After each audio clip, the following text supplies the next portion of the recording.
on the way. Hello? Fernando. I appreciate you calling. We're going to be thrilled to make you the first pick in the draft here and welcome you to the dark side. Thank you. Can't wait till it's reward. Hey, Trade. Clint Kubiak, congratulations. Thanks, Coach. How you doing? Hey, I'm great, man. Welcome, man. You can be a captain here, too. I know you've been a captain 3 different times. We need another captain here. What do you think? Whatever you need, Coach. I got it. Hello? Hey, Dalton, John Spytek in Las Vegas. How you doing? How you doing? I'm doing good. How are you? You want to come play with your own teammates, Dukes, in Las Vegas? Coach, you know I do. Hello? Hey, Zeke. Yes, sir? You want to come to Las Vegas and be a Raider? Yes, sir. Let's do it. Hey, Zeke. Coach Kubiak here. How you doing, man? I'm doing good. How you doing, Coach? I'm great. Congratulations. Welcome to the team, Appreciate man. you, Coach. Boy, you won't regret it. Appreciate you, Coach. We're excited to have you, man. We need guys that can cover and take the ball away. Are you that guy? Yes, sir. I'm that guy. Yes, sir. 100%. Hey, Trey, John Spytek in Las Vegas. How you doing, my friend? Doing well. How are you? I'm doing good. You want to be a Raider? Yes, sir. All right, man. Well, hey, we're really excited to have you. Love your toughness. Love the way you can play multiple positions in the same game. Yes, sir. I can't wait. Hello? Hey, Mike, John Spytek with the Las Vegas Raiders. You want to be a Raider? I do. Come on. Let's do it. All right. Well, you're in. You're on the dark side. Let's do it, man. Let's do it. We got a great plan for you. Billy, this is John Spytek. I'm a GM in Las Vegas. How you doing, my friend? Man, I'm doing good. How about you? Good. You want to get on a team and be a Raider? Hell yeah. Let's go. We need speed. Man, I can't wait, man. We're gonna go crazy. Let's go, man. Welcome to the Silver and Black. We're gonna rock the hell out. I promise. Make sure you keep improving when you get here. Got me? Listen, I got you. Jamad, how you doing, man? I'm doing good, Coach. How you doing? Man, I hope you're as fired up as I am to get you here, brother. Welcome to the dark side, my friend. Let's go! Let's go today! All that matters is today. Stay compressing, man. 3.5 hours, do the together, man. It starts with us, it ends with us. Hey, no cheers! KO, 1, 2, 3, go! Come on, boys, let's go now! This is no ordinary job. That silver and black is different. This is the silver and black. It just hits different. This is the Raiders. Got locked in now, laser focus!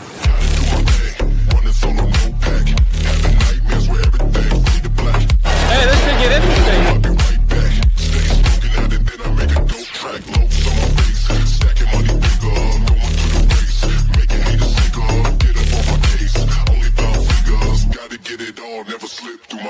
Ride for the brand. The greatness of the Raiders lies in its future. Okay, the best is yet to come. I'm officially a Raider. I'm excited to be humble and hungry and get to work.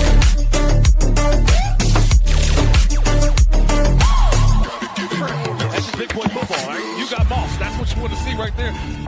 The grit of this franchise sticks out. This is a historic franchise. You know, it's really important to me that we're a gritty team, that the way that they were back in the old days. Just amazing concentration. But why not us? Why not this staff? You know, why not this group of players? There's a certain mentality and play style that's expected from different organizations. Right. Go make a play, fellas! Go make a play! I just want to do my 111. I believe that leadership is earned. It's not given. I feel like I've always been meant to be a Raider. Let's go start the fight! That first step was transferring and challenging myself, being in an uncomfortable environment. Because when you're uncomfortable, you're able to grow.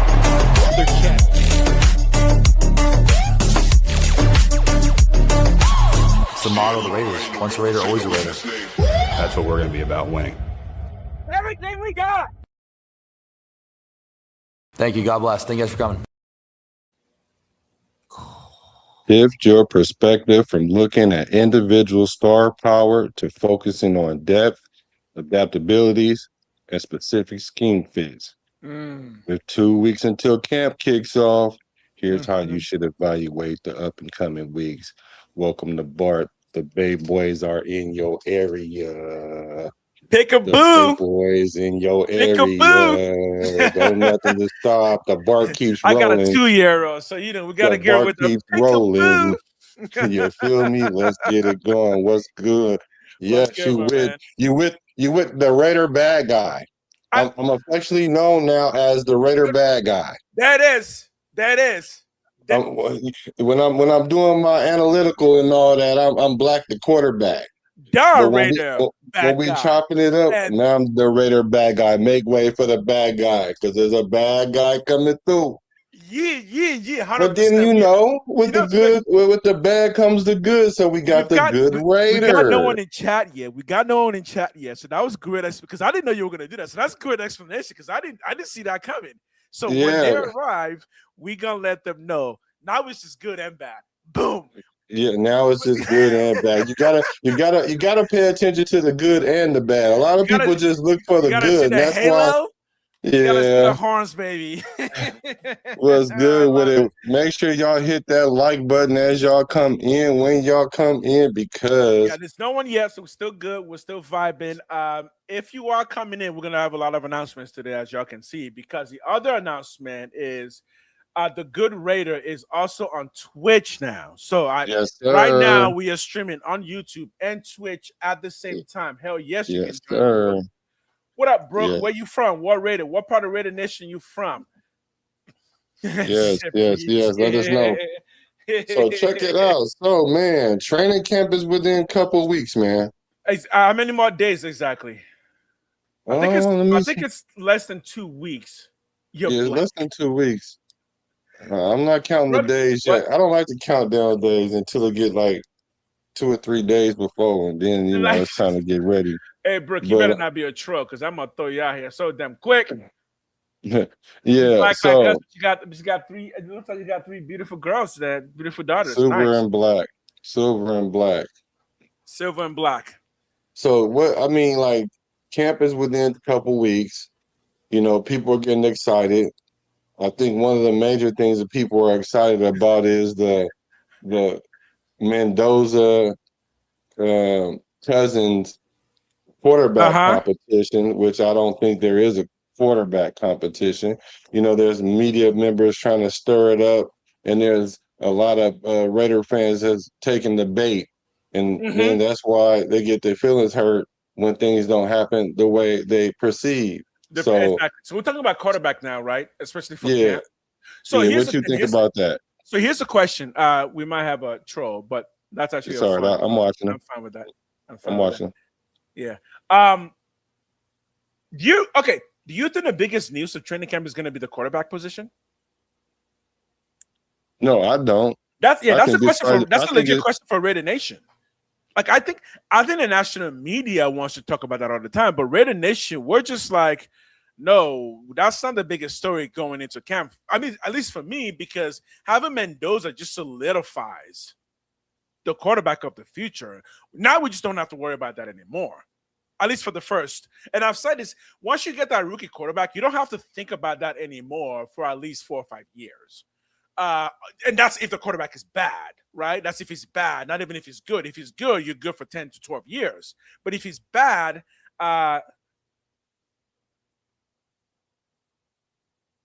okay. That's my guy, Macho Man Randy Average. Oh, Randy, what up? That's my boy. I think we had one troll, but no, it wasn't 2, bro. Yeah, they weren't quite excessive yet, but you got to get ahead of those things. So with Randy here, name. Yes.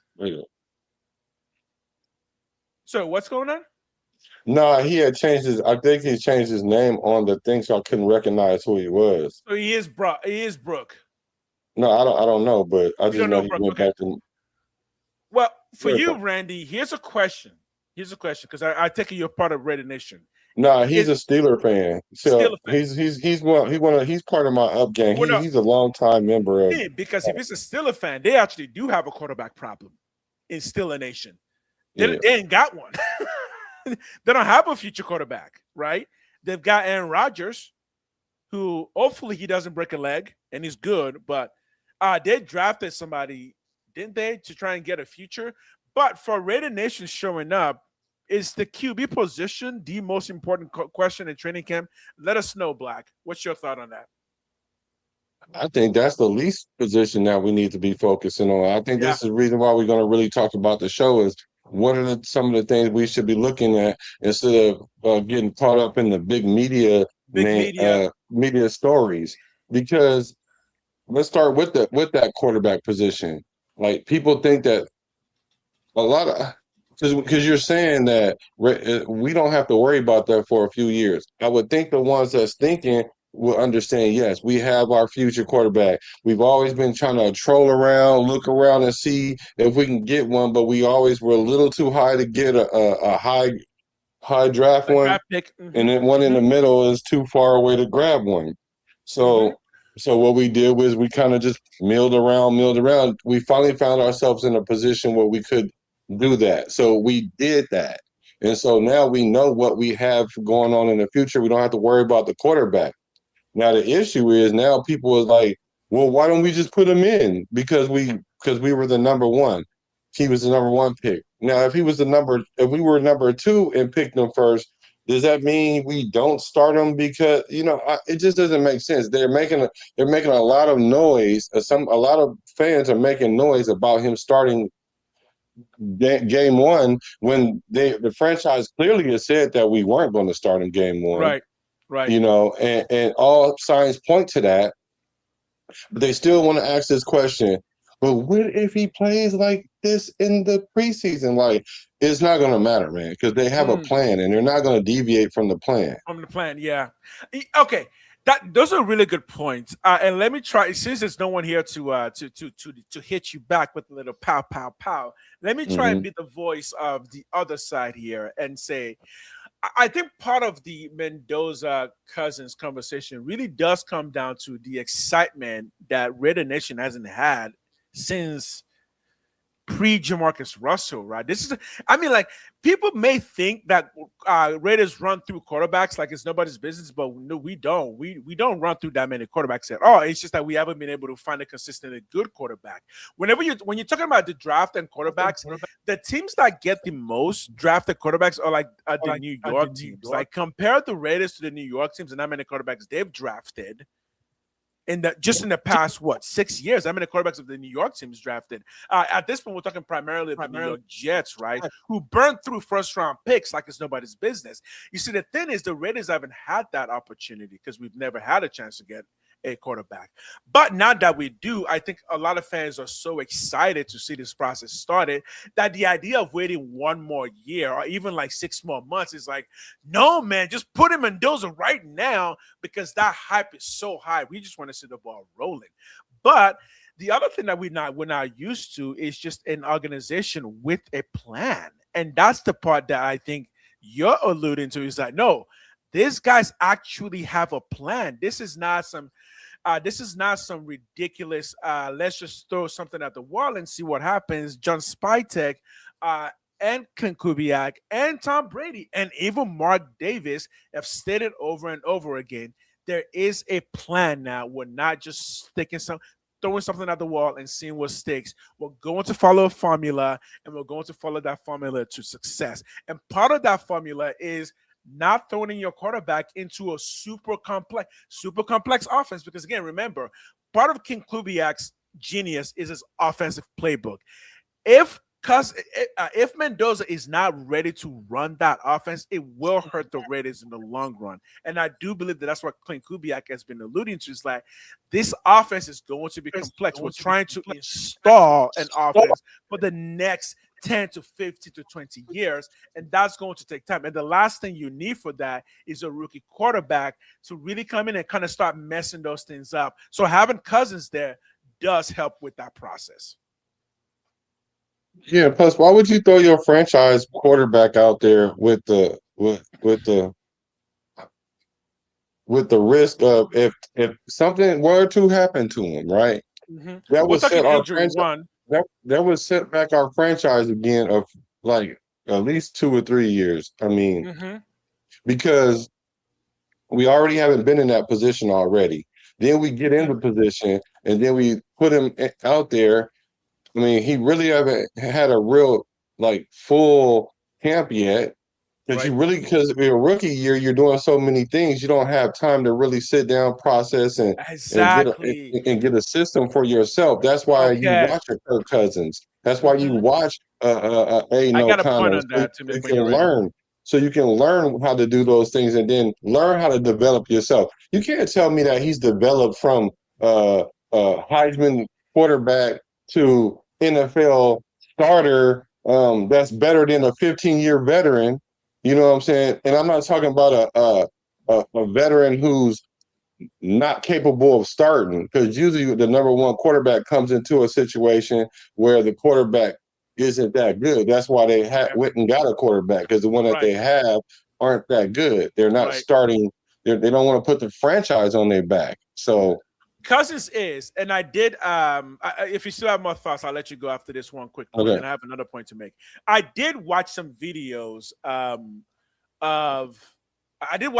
to get ready for this for the stream, and I did happen to run into Cousins playing, I believe, the Seahawks last year, and Cousins can still move. I definitely noticed, like, oh yeah, no, he can still move. He's not Joe Flacco in the box. He will be able to move his feet, even though Joe Flacco doesn't even need to move his feet, because he knows the game so well that he just kind of knows where everything's happening. Cousins is kind of that, but Cousins can still move. So for those who might doubt a bit, yeah, just go watch Cousins last year and at least realize that, yeah, no, his feet are still moving pretty well for his age, and that should be good. But you actually mentioned the biggest point. That is, I'm gonna put it this way: people think that Mendoza has just been training since he won the Heisman of the national championship. He hasn't, because he has to do a bunch of stuff because he won all of those things. Remember the ESPYs. He had to be at the ESPYs. He had to get ready for the ESPYs. His mom was there. His whole family was there, planning all of that. Why? Because Mendoza is not just the number one overall pick. He won the Heisman and he won the national championship. That means the entire NFL world actually is calling him to appear at events, because they kind of need him to, because that's what comes with being who you are as a championship winning college quarterback. And yes, he won the award for best college player in college. And guess what? If you're going to win awards like that, you have to show up to those events, because those events promote your team, they promote your teammates, they promote Indiana, the college, and they also promote the Raiders. So no, Mendoza in his first year has more to do than just being on the practice field. Whereas Kirk Cousins, at this point, his only job is just to try and get a Super Bowl if he wants any part of his legacy to remain or to be remembered. Yeah, or if you want to try to make one more contract for a couple years. One more, exactly. Macho Man. Go ahead. Yeah, go ahead. So Macho Man says, I like the idea of Mendoza sitting behind Cousins and getting the system down instead of throwing him into the wolves statistically. Just throwing him in there isn't the best option. And that's what we have been saying. I'm going to let you go in 1 second after I make one more quick point. And again, we've said this over and over. The Raiders are trying to build a dynasty, a legacy franchise. It's not just about let's just go out there and play football and figure it out. If we're going to bank on Clint Kubiak's offense being complex enough to where he can always make adjustments when needed, then we're going to have to understand that a one-year rookie, even if that rookie is Heisman Trophy winning, national championship winning, may not be ready for that kind of responsibility. And also remember that Mendoza, even though I do believe he's a great quarterback, did not run on the center for most of his college career. Now, am I saying that's a red flag? No. I'm not. I am saying, though, he needs to get back that repetition into his system. I'm a gamer, so I'll just put it this way. If you play Street Fighter, you can play Street Fighter in one way. You can go in there, go into ranked, and get your butt kicked all over the place. Or you can go in the back, go into training mode, really know your arts before you go into a competitive game. Clint Kubiak is not going to throw his NFL career in the hands of a rookie quarterback who might not know his playbook. And that's just Clint Kubiak just being a wise coach who wants to be a Hall of Famer just like his father, right? His father should be close to a Hall of Famer. Yeah, I would surmise that he would give in. Yeah, I mean, like, if you have the option, like Macho Man, he's not a Raider fan, and he understands, even from a non-biased, non-emotional aspect is like, look, statistically, it just doesn't make sense to put him in there. 25, 82, and 2. The last 10 years, then when the number one pick was a quarterback, and you stick him in there, that's what happens. But, I understand some people or fans don't care about that. They just want to go with their heart and put him out there. But we do have a long-term plan. That's why we have adults in the building now, because all we've been doing is doing all these impulsive things, trying to build from the player up instead of from the franchise top down. And so now that we're doing the right things, people are crashing out, and I'm like, now is the time that you should be excited and patient. You've been patient through all these other regimes, and we weren't going nowhere. They didn't even have a plan. We actually have a plan now. But when you have other people like Pedersen saying things, and then it gives you that implicit biasness, and then you just want to say, see, it just doesn't make sense. Like it doesn't make sense what he's saying. Can you play the Peterson video 1 second? And I'm going to give an answer to Sosa. I see your question. I see you there, Sosa. I see you. Just give me 1 second. Let's play the Peterson video. Then I got an answer for you, my man. Yeah. Yes, because Doug Peterson did come out this week and said that he thinks Mendoza should start week 1.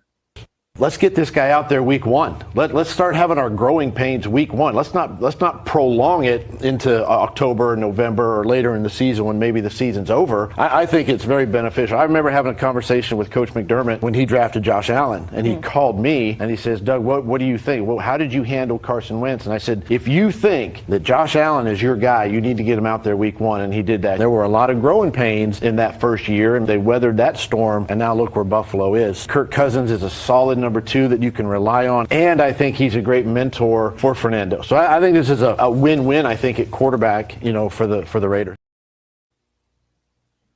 Okay, you have a rebuttal to that? I know your Raider Nation knows your thoughts, but break it down for us. Well, for one, okay, let's talk about who he's talking about. McDermott came to him and asked him, what would you do, right?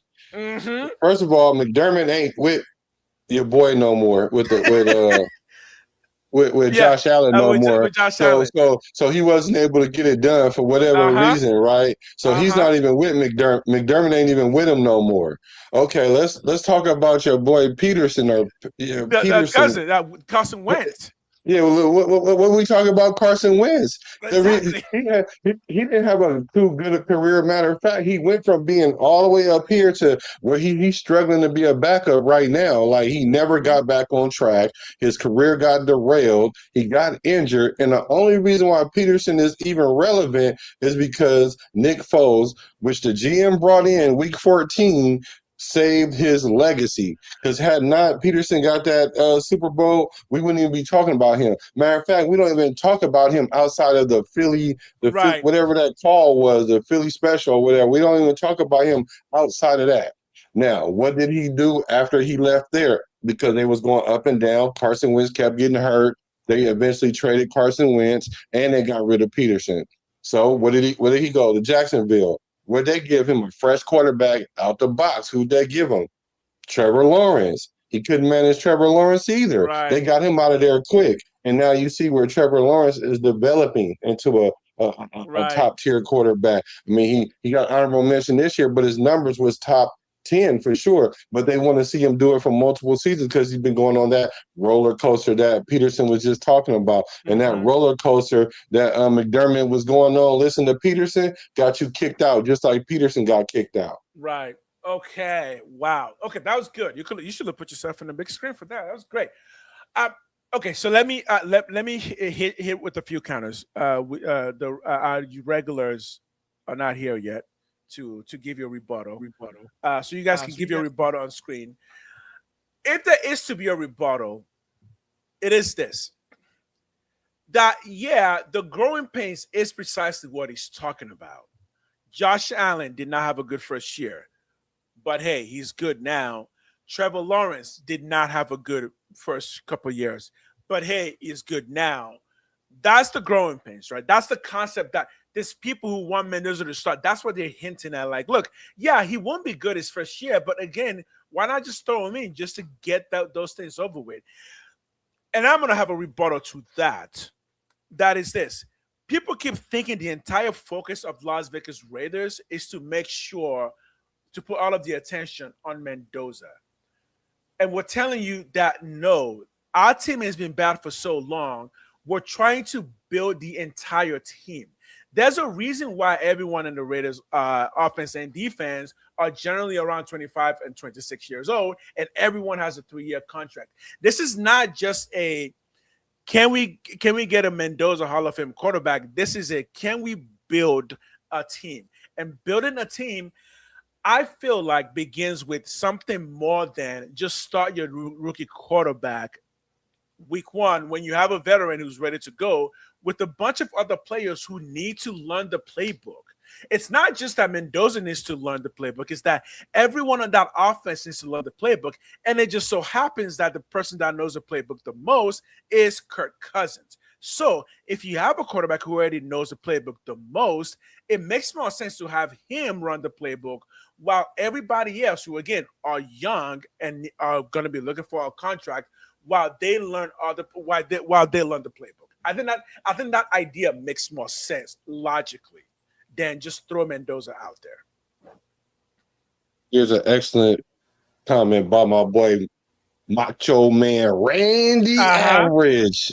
He says, what he said would make sense if there wasn't a gap between playing at the collegiate level and playing at the professional level. Exactly. And you know what? See, this is why Macho Man is my guy. And people that know me from Business Decision Sports, because I usually talk about all sports, but I kind of centered in Raider Nation because I saw this nation unraveling, and I had to deep dive and get into the trenches to see what was going on because I was looking from the outside looking in, and now I know what's going on. It's a lot of emotionalism going on. Right. It's a lot of sabotaging going on, and what I'm understanding is all Raider fans are not built the same now.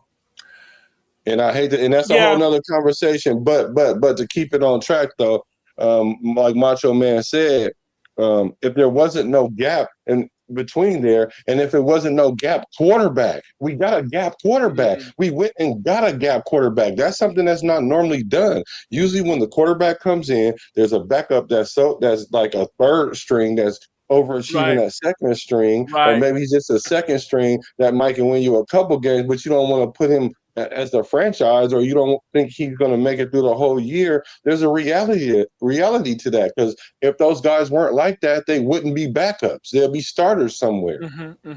And Kirk Cousins has not been a number 2 quarterback.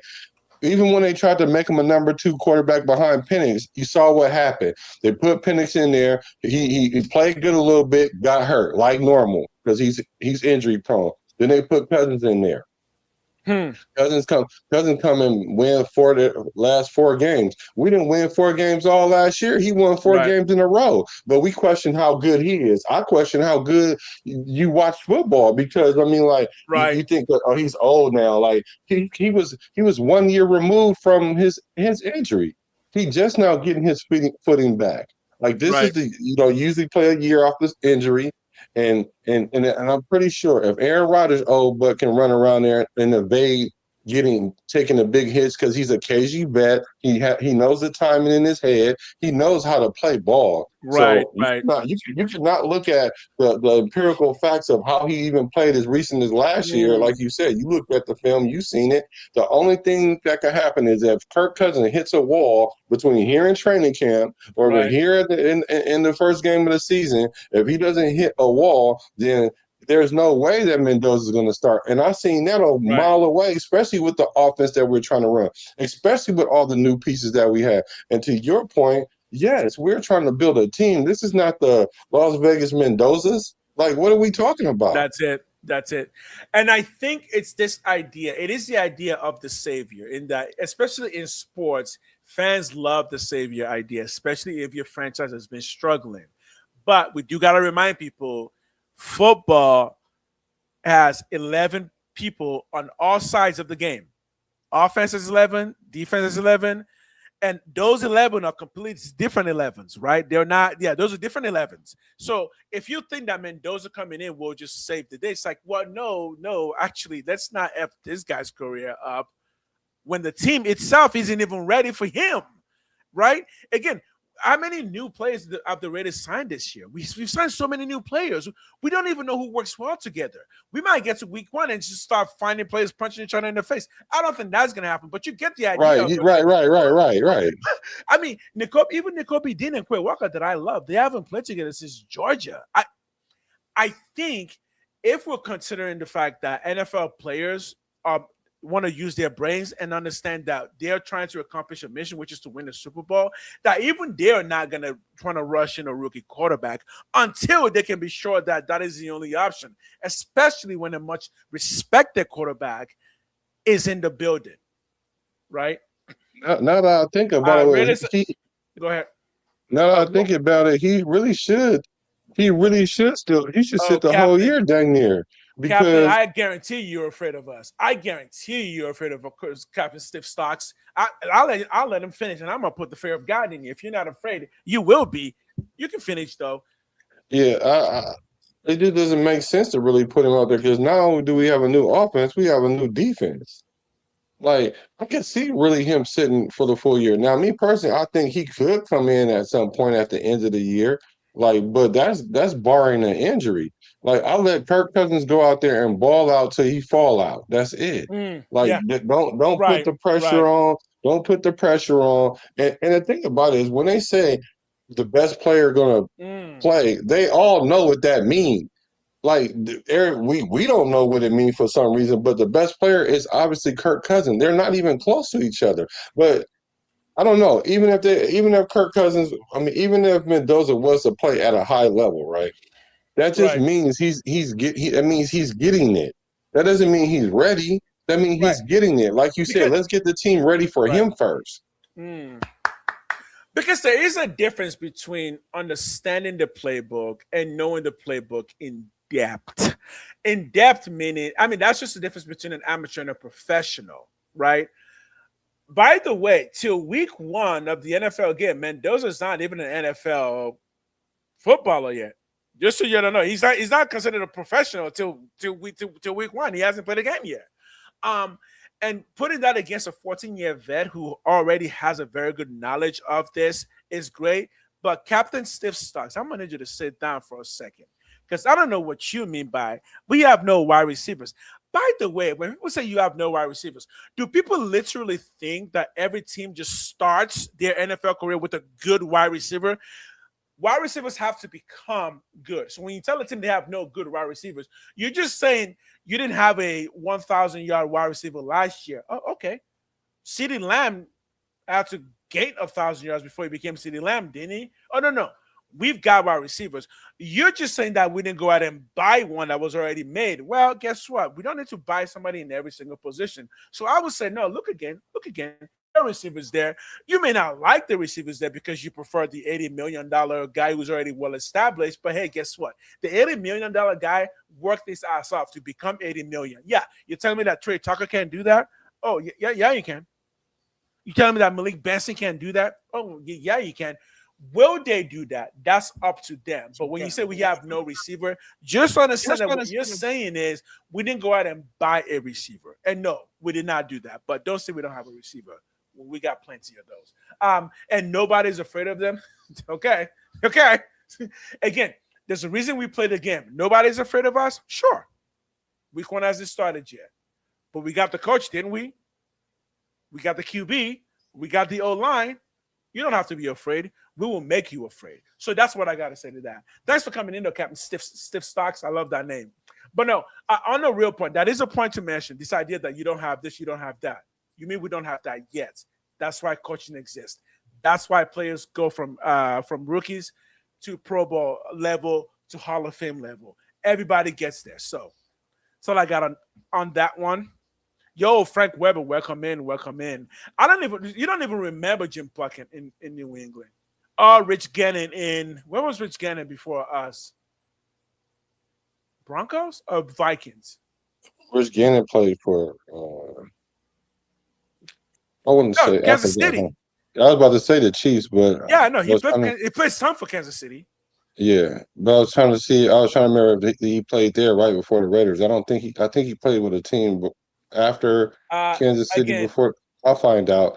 Okay, But Captain. Let me keep talking to this Captain Stiff Stocks because we are doing a whole lot of talking, brother. You're doing a whole lot of talking. You ain't backing none of it up. Mendoza would not have been number one pick in 90% of drafts. In 90% of drafts, first of all, how are you judging 90%? I'm assuming you're a bot because I don't know how you're coming up with 90% of drafts. In 90% of drafts, 90%. In all of draft, in the entire history of the NFL. Should I block you now? Or should I block you later, Captain? Hey, do me a favor. Go get some crunch, put some milk in it, swallow some of that, and then come back and repeat the statement. Mendoza would not have been number in 90% of drafts. 90%. No. Anyways, but you're good, yo. You're good. Let's face it. We are building a team, true. And when building a team, it makes sense that the last piece that you add are the ones with the shortest shelf life. Perfect. He's a second round at best, and that's a so what college do you coach for, Captain Stiff Stocks? What NFL playbooks do you write? Look, here's the thing. Anyone can make those kinds of statements. I'm not saying not going to respond to them much because anyone can make those kinds of statements. Like he's a second round quarterback at best. Okay, according to whom? Your grandma? I mean, but even statements like that is weird because like that would assume that all the other quarterbacks got placed in the right place. Like, no, that's not really how that worked. Like, but even if you would say, okay, he wouldn't have been number one in this year's draft or last year's draft or next year's draft, we're not in those years' draft. The year's draft that we're in is this year. So when people make these delusional or off base or hypothetical situations, that's just not reality, which tells me what they're saying isn't based in reality. And as much as I would love to keep talking to you, I mean, you keep proving the point for us because you say you're hyping it up because he's a Raider fan, and you're hyping him down because you're not a Raider fan. What's your point? Right. You think it's gonna be great because you're a Raider fan. Yeah, I think it's gonna be because I'm a Raider fan, and you were a Bronco fan. Of course, you don't think it. Just like I think Patrick Mahomes is never gonna win a Super Bowl ever again because I'm not a Chiefs fan. So yeah, no, we got that. I remember. You're right. He played with Minnesota. Gannon played with Minnesota. Gannon played with Minnesota. Yep. And he said in 1970, the New England Patriots they appointed Plunkett as their savior, and that set him back 10 years. Mm-hmm. And what people don't understand is if something was to happen, which is likely to happen because it's happened to even the best, the Joe Burrows, and all that. So it can set you back. Now, if you do come back from an injury or a bad year and have a good year that following year, that's cool because that just means you're good enough to start.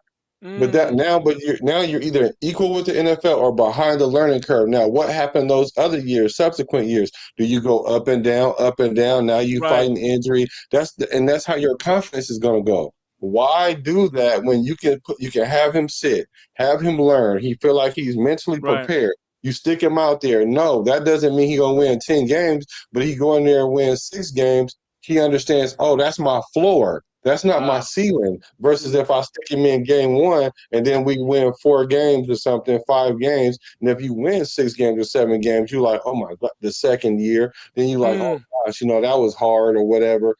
But if you start off there by watching, your confidence is different. It's just different. And not only that, it's already statistically been kind of put out there that when you sit, it gives you the best chance to win, and it doesn't have to be the very first pick of the draft. Let's just look at the first round quarterbacks in general. Matter of fact, the best quarterback of our time right now sat. He sat. Yeah. He sat down. Who's better than him? Who's better than him? Any of the quarterbacks that they even put next to him, they played first. But there's a big gap between that person, which is Joe Burrow, which is what's my guy name in with the Buffalo? Josh What's Allen? the quarterback? What's the quarterback in Allen. Buffalo? Josh Allen. Yeah, it's a big gap between Josh Allen and Joe Burrow and Mendoza and and Cousins and Mahomes. And Mahomes. Oh, okay. Yeah. So real quick, Captain Stipstock, just to put it in actual structure to the point that I'm making. Yeah, you said Mendoza is the second round QB at best. The guy won the national championship. You literally cannot get more first than that. Literally, in all of college, he's number one because he won the trophy that mattered. Like, if so you're claiming what the other better quarterbacks. Okay, so what did they do? Did they win an Heisman? No. Did they win a championship? No. So I did better. So that's the point. It's like your argument is already destroyed. The guy won the emotional damage. Emotional damage, yeah. You literally cannot get better than winning the Natty. So he won with some amazing wide receivers, which of course they're not, because statistically speaking, these receivers were not known as amazing wide receivers. Right, that's why they didn't go. Nobody even knew who his receivers were. Right, where did they get drafted? The only reason these receivers are getting drafted is because of him. Again, just stop, Captain, and just think to yourself, ask yourself, what team do I like? If it's not the Raiders, are you saying what you're saying because you don't like the Raiders? Is that your point? The team as a whole is very good. It wasn't Mendoza. But if Mendoza wasn't in there, would they have won a national championship? If Mendoza wasn't in there, would Mendoza have won a Heisman Trophy? That is a definite no. Only Mendoza can win an Heisman Trophy as Mendoza. So without Mendoza, they just don't win anything. You see what I'm saying? Like you're judging them against something that doesn't exist. Well, it was the entire team. Okay. And he was the leader of the entire team. That makes sense? Okay. Macho Man it's okay to be a Bronco fan. Dude, here's what it really is. I know NFL teams are really scared of the Raiders now, especially if you play in the West or in the AFC. You don't have to say that you are, but you know that you are. Because if the Raiders start doing good and things start rolling, you're going to be hearing so much Raiders that it's going to be annoying. We know. That's what people don't want. They don't want annoying Raider fans. Oh, well, get ready. Macho Man said to the Yens, he said, last point, Cleveland had 25 saviors in the last 26 years. Mm-hmm. But to put all that pressure on a guy who doesn't know the playbook is just irresponsible to not only the player, but the fans. And you know what? And you got to keep that's why you don't listen to the fans. Mm-hmm. Mm-hmm. Because the fans are having you doing irresponsible things because they're giving you a knee-jerk reaction.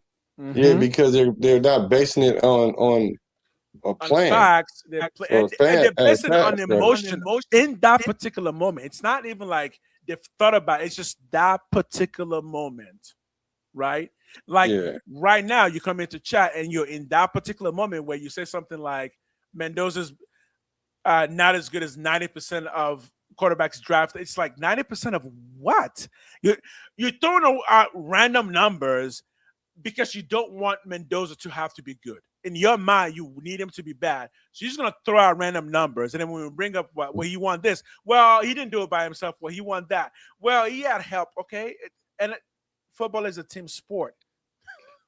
Then, because he has Signetti. And Mendoza. Because he's 28 years old. Because he played like this. Because it's everything. It's just, whenever people are just great, you know how many excuses just comes up. This is why they're just like, no, man, just say they're great. That's it. He won a national championship. He won an Heisman Trophy. Trust me, nobody's afraid of the Raiders. No, trust me, you are here because you are afraid of the Raiders. So whoever this troll is with this account, whatever, you could. It's all good. Just before we read another one of your comments, before we even talk to you any more of your comments, we need to know what team you represent. Yeah. Let them know what teams you represent. Yeah. Because so let's get into because you might be 12 or 13 years old. I don't know, but basically everything you're saying is like that. This is not how you talk unless you're just a hater, and there's a lot of Raider haters. Oh yeah, it's a lot of them. There's some even that wear Raider patches. because they really want to. You know what? Somebody told me this earlier. They said a lot of these fans want to be so right about what they're saying is that they want that Mendoza to go out there and then not play well, or I mean Kirk Cousins to go out there not play well so Mendoza can play. It's not because they don't even like Mendoza, because those are the same people that was saying trade back or he wasn't a quarterback that would have been number one in this draft. And it's a lot of them fans that's doing that. So that's why I say all these fans are created equal, and I have to start paying attention because I'm like, wait a minute. I thought it was really one nation. I thought, all right, if they're saying this is our quarterback, then we all should rally behind that guy. That's what Max Crosby was doing. That's why I know he's a consummate Raider, because it don't matter who they put in front of him, he gonna die for them. And then right, wrong, or indifferent. He did that with AP. He did that for Pete Carroll. He did that for everybody. And then the only thing happened was he got vilified for that. And then they started talking about he was this and he was that. And when he embodies the true nature of what a real friend is, like being a real pro is, and a real Raider. So people that have problems with the Max Crosby's, people that got problem with Mendoza starting game one after they already told you that he's not. All these people, they're not really for the Raiders. They're not representing the brand. Now, I'm gonna give them some grace though, because I'm gonna be like, you just in your feelings because you got PTSD, post-traumatic Super Bowl deficiency, so you don't know what it's like. So I'm just gonna be a little patient, but I'm not gonna sit here and let you just run around and start little campfires all over the nation, because eventually it's gonna set a blaze, because it almost did the last 2 years. Now, here's the thing, though. Captain Stocks, I feel your pain. I'm with you. You know, here's the thing.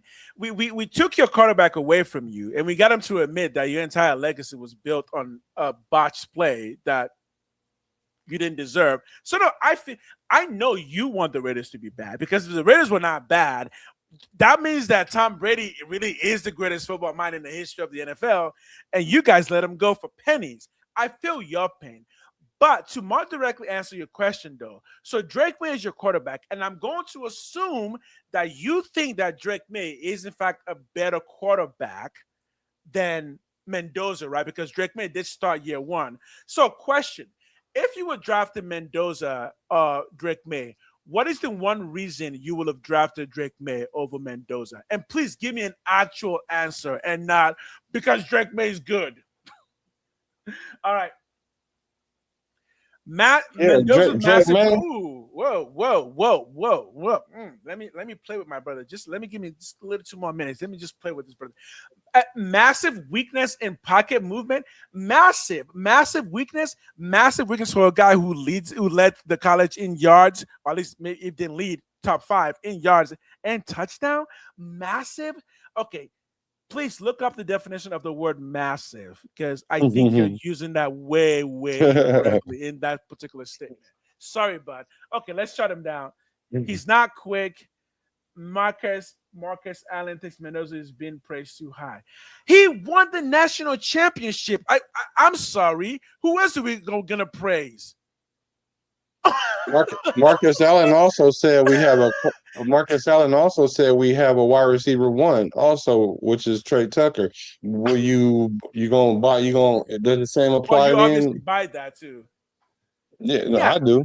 Okay, six Cap. What if somebody says Tom Brady was terrible? It would have been bad if not for Belichick. Or Belichick was bad. It would have been bad if not for Tom Brady, which is exactly what people say about New England's team, right? But obviously, both of those statements are complete nonsense.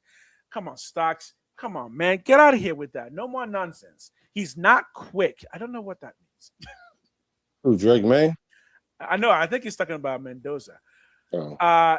He's not quick. Well, he is, but he doesn't need to be. I don't know. I don't know what that means. I don't know what you're talking about.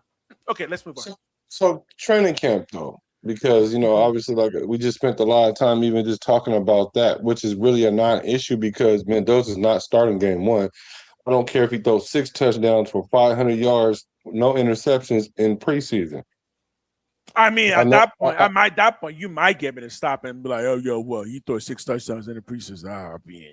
Yeah, but preseason game ain't nothing like a real game. Hey, look, there comes a point where hype is just too much. That's the point where I'm probably gonna hop in and say, "Yeah, no, start the kid." And so there was a quarterback that did that. Threw for like 400 and some yards, had 5 touchdowns, no interceptions. He was for Miami. He made the roster though. He was a seventh round quarterback. I can't remember his name, but either way it go, Tua got hurt. Bridgewater got hurt. He came in. He didn't play nothing. He didn't play like that because preseason ain't the regular season, and he's not even Tyler Huntley. Tyler Huntley, yeah. Yeah, he used to play for the, so it doesn't translate. It doesn't necessarily translate. Preseason games don't translate because the defense aren't the same. Not only that, you're not playing against the ones religiously all game long. Like it's not the same. So, which brings us to what should we be looking for in training camp? Well, when you look at training camp, how do you view it? What's your focal points and what's your perspective and how do you make determinations and that's a great question. What are you looking for? That's a great question. Are you saying that if I was the coach? No, even if you was a fan, but if you were, that's a great question. That's a great question because as a fan and maybe as a coach is different, and maybe I'm looking at it more as a coach than as a fan.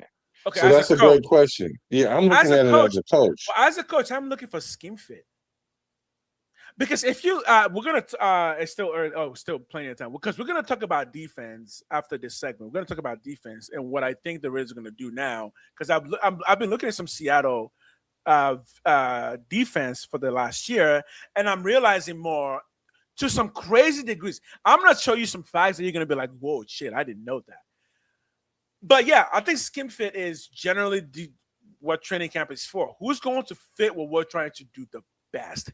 And in some areas on offense seems a lot more secure in terms of who I think is going to start where than defense. So I do think a lot of the conversation will be on defense. So really for me, the number one thing I'm looking for in training camp is who's going to fit the defensive scheme the best, because that's going to show us what kind of scheme we're really going to be running. Yeah, that's true. What Macho Man said, no one talks about preseason after the season is over. They talk about regular season and postseason. That's the point. And I need to highlight that because we're making a big deal of preseason because we were waiting on football to start again. Mm-hmm. And the only time you really bring up preseason is when you're trying to make a point that's kind of far-fetched a little bit. It's almost like going back to a player at college. Like he played this way in college when he already 3 years into the league. Like it's a stretch, right? This is what I'm saying. Like you can evaluate them the same because, like you said, if the leap from college to pro wasn't as significant as it was, then you know what I'm saying. Then it wouldn't be a thing. So, but it is a thing. So just like there's a leap between the preseason and regular season. So you can look at a veteran and a rookie or whatever, and if they play comparable, you can be like, well, we can put him out there, put the rookie out there. Like no, the rookie haven't seen the defenses still. They haven't blitzed them. You haven't had a team take a week to game plan just for you. Like you don't even know what the speed of the game is like. Like. Right. So, and I think a lot of that comes I think a lot of that comes down to the experience, that because people don't, it's easy for people to dismiss experience in the sense that learning is acquiring experience. People often will think learning is you just doing the thing and not you like watching the thing being done. And if you think about it, like most of your life, you're going to learn by watching other people do the thing that you're trying to do, right? Because that's how babies obviously learn. Babies watch adults, and that's how human beings learn. We learn by watching other people do the thing that we're trying to do. That's why we have a thing called veterans and non-veterans, because veterans is somebody who's been doing that thing that you're trying to do longer. right? So they've been through that process longer. So by watching them do that process over and over again, you will internalize the timing. Again, a lot of football comes down to timing, especially on offense. Even if Mendoza can make all the throws, even if he knows all the plays, the timing for those plays are critical for the success of those plays. Because remember, you're having guards, tackles pulling, you've got motions happening. If you don't get those timing correctly, it hurts everyone. And you know what? Quarterback is one position. Every other position, though, will depend on how well that quarterback knows his timing. Right now, Kirk Cousins knows the timing of Kubiak's offense better than Mendoza. That's all it is. We're not saying Mendoza isn't great. We're not saying Mendoza is not going to be great. We're saying right now, because Cousins is a 15-year veteran who has ran this offense many times before, he is better with the timing of this offense, which will help out the entire team. Because again, the entire team needs to be lifted up. Right? Kirk Cousins is the tide that's going to lift up everybody. He might not take us to glory, but he is going to lift the floor because he's going to make everybody better because he just has a better understanding of the playbook and the NFL speed required for that playbook. Does that make sense, Nation? And that's the reason why there's a such thing as a mentor and a mentee. That's why there's a reason. There's a reason why you shadow a person. Now they call it cloning. Yes. Oh now my God. That's it. Look, if you went to the hospital because you're about to die and they say, who do you want treating you? The rookie doctor or the veteran? Obviously, the correct answer is the veteran, the rookie. No, you want the medical student that was number one in the class, the one that won all the awards. You want the one that everybody likes. You want the one that got the national recognition, not the 15-year veteran who saved lives, a certain amount of lives every year. Because you talk about he's too old and his eyes are starting to get dim and his hands is getting shaky, although he knows the timing. Guys. That might be a point, right? Look, we know who the future is. We know who the surgeon, who's the main hospital surgeon is for the next 20 years. But he just showed up, and guess what? If the guy who's been doing that surgery for 15 years is there, I think it would be wise to say, yeah, unless that guy is not able to, which does happen. But right now, Kirk Cousins is very capable of being the surgeon who's been doing the surgery for the past 15 years. And he like, I don't even want to be the resident surgeon. I'm just coming through for a couple of years to stabilize y'all hospital because y'all been having people die up in here so often. You know what I mean? Like, people scared to come in there. It's like, you know what I'm saying? It's kind of like, man. Just give us a competent surgeon, man. We're killing people on this table out here. Right. It's like people used to say about Highland Hospital in Oakland. It was like, you sending me to Highland? But now it's Killer Kaiser. But I mean, but I'm just saying, it just doesn't make sense. But that's one of the things I'm going to be looking for in training camp. Yo, you cannot be flaming the entire California healthcare system like that. I know. I'm sorry. I'm sorry. And so one of the things I am going to be looking for, to be fair and objective, is Mendoza, is Kirk Cousins going to be degenerate? Not if how well Mendoza plays, is how bad Kirk Cousins plays. If he plays bad, if he looks like he's degenerate, if he looks like his timing is off, if it looks like he out there and he can't process the plays, or his accuracy is like way off, then yeah, I'm gonna have to consider getting rid of him. And we just made a bad business decision when it came to signing him. And then yes, he would be a good number 2 backup at that point. You know what I'm saying? But the point that he's at right now, he's playing at the level of a starter. So that's what I'm going to be looking for in training camp, if he's going to hit a wall. Because we brought him in to start. That's what we brought him in for. Well, we did bring him in to start, but I do think the rebuttal for that would be, well, we shouldn't have brought him in to start. Right? That would be the rebuttal. We should not have brought him in, because then there wouldn't be this conversation. But well, then if that's the case, then we shouldn't have brought him in at all, because we got the elite AOC who never gets an opportunity to start. Like, why did we bring Kirk Cousins in at all? If we had AOC, we could have started AOC and let Mendoza sit behind AOC if AOC was all that. Then, if we're going to use that logic. Yo, Gregory 44. Honestly, yeah. I mean, look, I've said this before, and I'll say it again. It's just people want to see the success start as soon as possible. And if you start Mendoza week 1, that at least makes it a very, very high, a lot of noise. And they want to see what kind of noise we're making as quickly as possible. And for those people, I think the answer is, yeah, you'll just wait. When we're ready. When Mendoza's ready, you're gonna see him. So yeah, I'm fine with people wanting Mendoza to start week 1.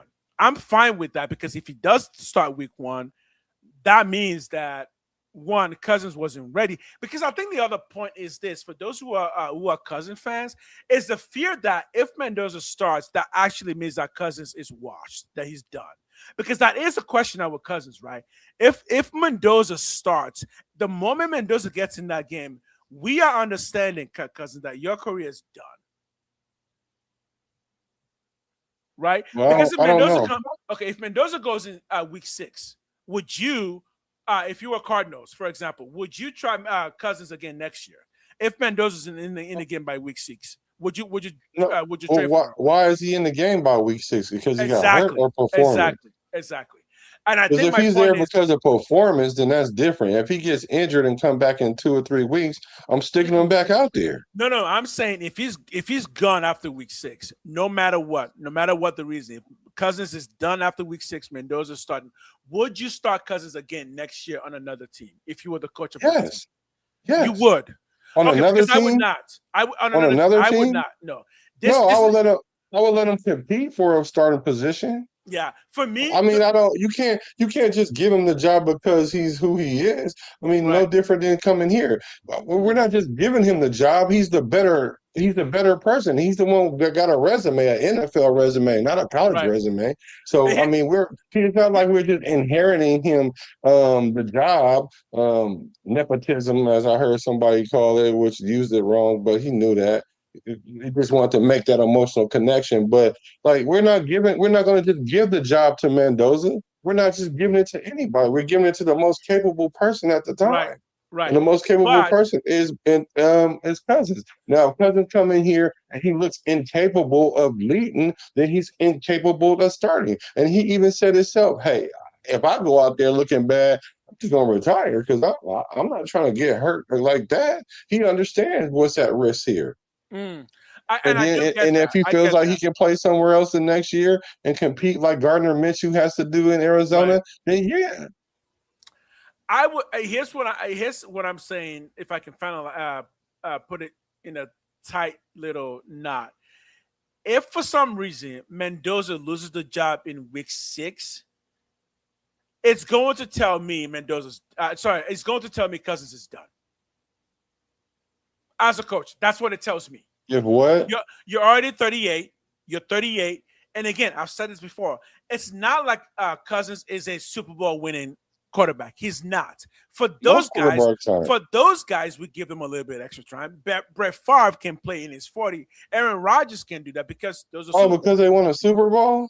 Yes, yeah. No, I don't think that's the reason. I think that gives you. I think that gives you, like, you know how Serena Williams got to play in Wimbledon the other week on an invitation. I think it does give you that. But if you're a backup, I'm talking about a good backup, then you still gonna get action. Look at Rivers. Rivers ain't won no Super Bowl. I would say that. To me, I would not. If I was a coach, I would not. And the reason why is I'm not saying I would either. But I'm saying that there's teams that would, though. Right.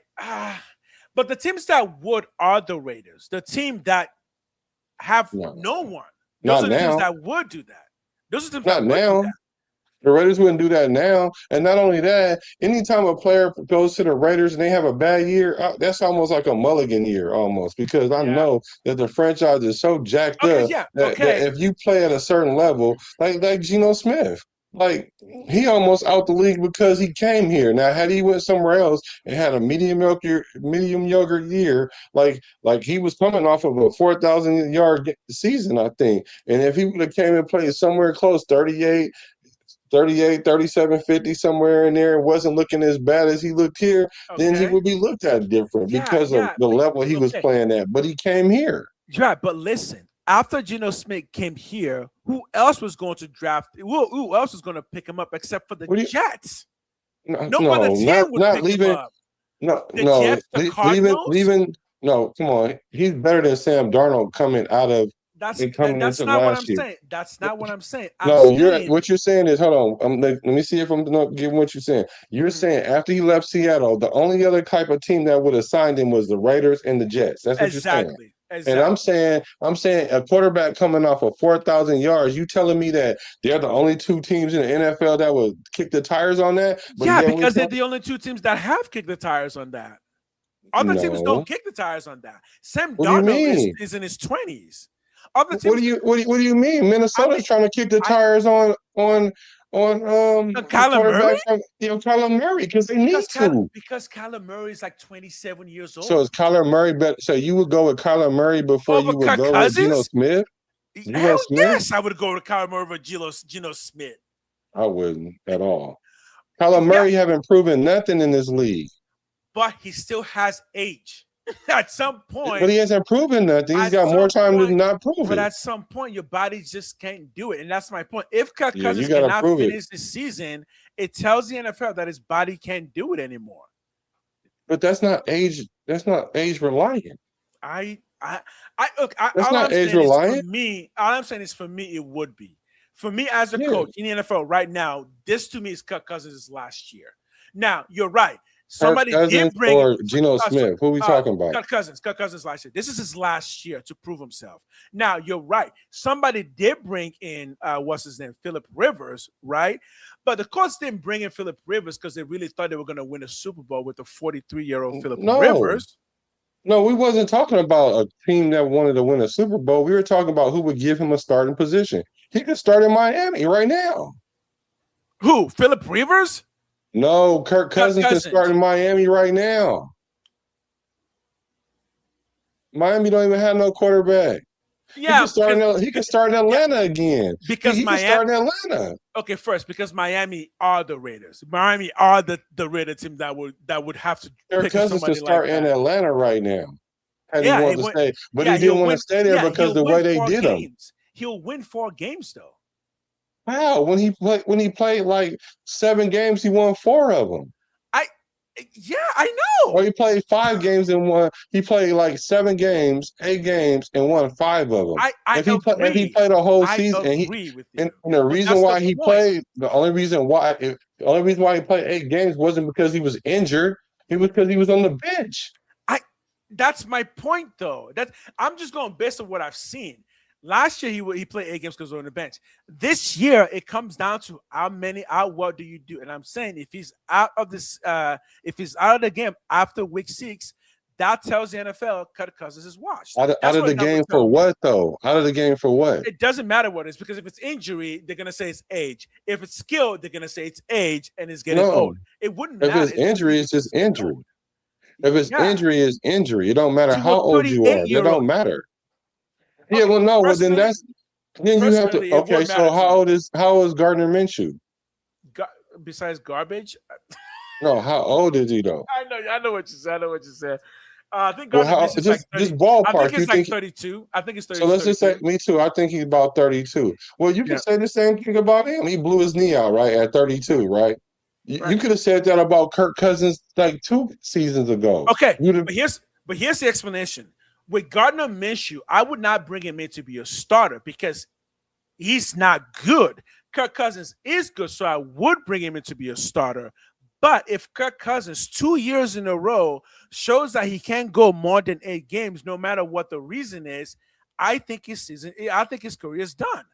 he didn't play more than 8 games because they didn't put him in the game because they was playing games. I know, but I don't care what the reason is as a coach. I just want competence. No, you have to consider that. You can't say, well, I don't know if he can play. I don't know if he can play a season if he only got to play 8 games. If all I can see is 8 games, I'm gonna judge you based on 8 games. I'm gonna say 8 games is not enough. So that's what I'm saying. This is Kirk Cousins last year. If he can't do more than 8 games, his career. Look, he's going to end up like Joe Flacco, where a team is in a pinch, their quarterbacks are hurt. They're gonna call you in for 2 games, 3 games, and I've said it before. Okay. Cousins is going to do that for the next 5 to 6 years.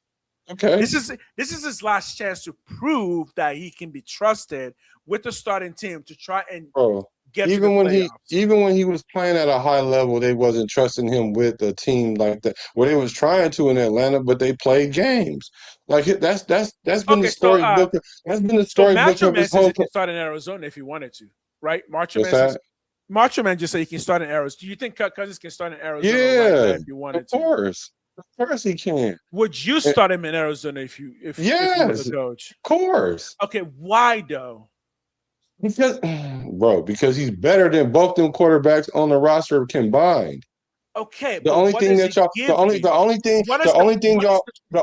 y'all holding against him is his age, because you guys are saying, well, at his age, so what's going to happen is his play is going to deteriorate because of his age. But you don't know that until you start playing. You don't know that. You're it's just not just assuming his age, though. It's also the fact that his entire career he's never gone more than winning one playoff. So he's never won more than a playoff game, I think. And is 38 years old, and is coming off of injury, and he played only 8 games last season. Okay. I'm sorry, and you want me to give him how much money to come turn my team around?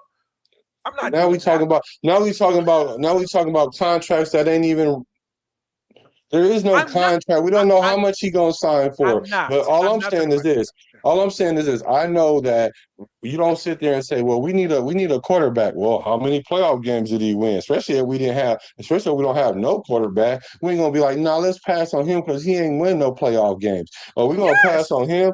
How many That's quarterbacks? Exactly what I would do. How many quarterbacks right now are free agents that won playoff games? How many? Name them. Free agents? I don't know. How many are there? I'm talking about coming into this offseason.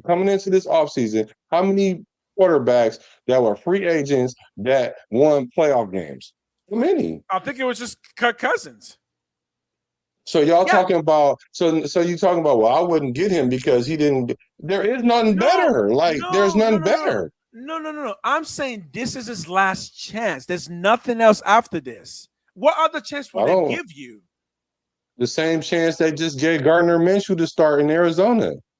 But what do you mean? Gardner Minshew's not starting in Arizona. He's competing against another backup. We don't know that yet because they got to go through camp. But he has an opportunity to start. That's a true quarterback competition. Exactly. That's a true training camp. What I'm trying to tell you is, no matter what happens to him, whatever happens to Kirk Cousins, when he leaves the Raiders, if he leaves the Raiders this year and goes into the league next year, you can say whatever you want to about his game. He's going to have a chance going into training camp to start somewhere. I think if he does, I'm just glad it's not with the Raiders because that team is going to be bad. We shouldn't be worried about it. Yeah, but you guys are saying the same thing. But you say the same thing about Geno Smith. I know. These teams you're talking about aren't that much further than we are. It's not like we're in a different tier than them. They're not winning quarterbacks. There's a ceiling. That's the point. There's a ceiling. I guess. So Kirk Cousins is not a winning quarterback because he didn't because his playoff record. Okay. Kirk Cousins. No, wait. No, hold on. Kirk Cousins isn't a winning quarterback. Kirk Cousins is not a winning quarterback. Okay. He's not a winning quarterback. All right. So example is this. Kirk Cousins, this age, or Tom Brady when he was Kirk Cousins' age. Why did Buccaneers pay that much money for Tom Brady? Because Tom Brady won Super Bowls. I'm not saying no other team would ever pick up Cousins. I'm saying no other team would ever pick him up to start him. He hasn't won a Super Bowl, so you can't bank on that. So players can't go to you and say, you've been to the big game. You're going to lead us there because it's never been there. So you can't lead anyone there because it's never been there, right? Look, I want to be I that. guess. I don't know what I'm betting on though. What am I betting on with Cousins? What are you betting on with any other quarterback? A Super Bowl, and he won't give you that. How? So Cousins is showing going into this. So let's just take Kirk Cousins off the roster, since you wouldn't give him a chance to start. Let's just say, even after Atlanta, looking at whatever. So who would you pick that quarterback to come in for the Raiders? If we didn't have the number 1 pick or anything, right? We had to go get a quarterback out of free agency. Right. Who would you have gotten? Who would have been the quarterback this year? Yeah, this year. I would have been fine with anyone we didn't already have. Whoa, give me a name. Jacoby Brissett. How many playoff games have he won? Because Jacoby Brissett he's not even a starter. But he's going to get you the same amount of wins as That's why the argument don't make sense. You just wouldn't pick a backup that don't even have a regular season record for real. He's pretty nice though. Don't get me wrong. Because they're not the future of my team. You're just saying if I have to pick anybody, and if it wasn't Cousins, I don't care. Give me Jacoby Brissett. How many playoff games? How many playoff games have you won? I think he's 1-0, but that's my point. He's not going to get us there, and Cousins isn't going to get us there either, right? So we didn't bring in Cousins because we think he's going to get us to the playoffs. Who's thinking that? Right? I don't think he's that. Do you think he's going to get us to a playoff? I'm not saying that. I never said that. Exactly. That's my point. But I don't understand how that even became an element because you said, look, he didn't won no playoff games, or he got 1 playoff win, although that's more win than Derek Carr, exactly. But whatever, we're too good for Kirk Cousins now. But okay, no. So I'm not saying we're too good. I'm saying I want to be too good for Cousins. I'm not saying we are. I'm saying that we're not too good for Cousins. But by next year, I want to be too good for Cousins. How? How are we going to get there? Because Cousins cannot get you any more than 9 games. And Brissett that's can? it. That's the ceiling. And Brissett can? Okay, even if Brissett only got you 6, that's my point is they're not the future. It's just to kind of keep the wheel going. Look, you like Cousins way more than it's not about Cousins. It's not about Cousins.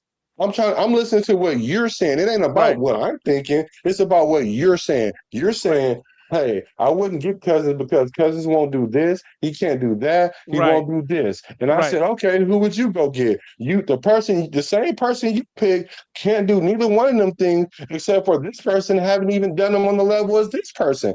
I'm like, well, why would you pick this person? Hold on. I'm like, why would you pick this person over this person? Although this person is more accomplished than the person you picked. And then you say, well, because he hasn't done A, B, and C. And I'm like, well, he ain't did A, B, and C either. And then you'd be like, well, I just like him better. Well, fine, say that. Well, I'm saying if Cousins wasn't an option, I would have gone with Jacoby Brissett. If Cousins wasn't an option, I would have gone with anybody. It doesn't matter. If Cousins was an option, and he's the best of those options. That's why we got him. But that only gives you 9 games. That's at most. Look, that's what I'm saying. But if Cousins wasn't an option, I would have went with Jacoby Brissett. Look, we didn't bring him in to take us to no Super Bowl, man.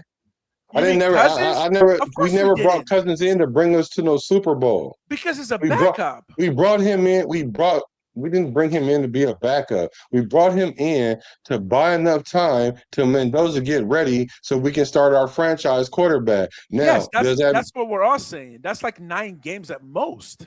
No, you're putting a number on it. I ain't putting no number on it. I'm saying winning number. It's 9 games at most. Cousins will give us 9 wins at most. Right? That's really generous. You don't know that. If he gives you 9, if a quarterback give you 9, he can give you 10 then. Just like if he give you 9, he can end up with 8.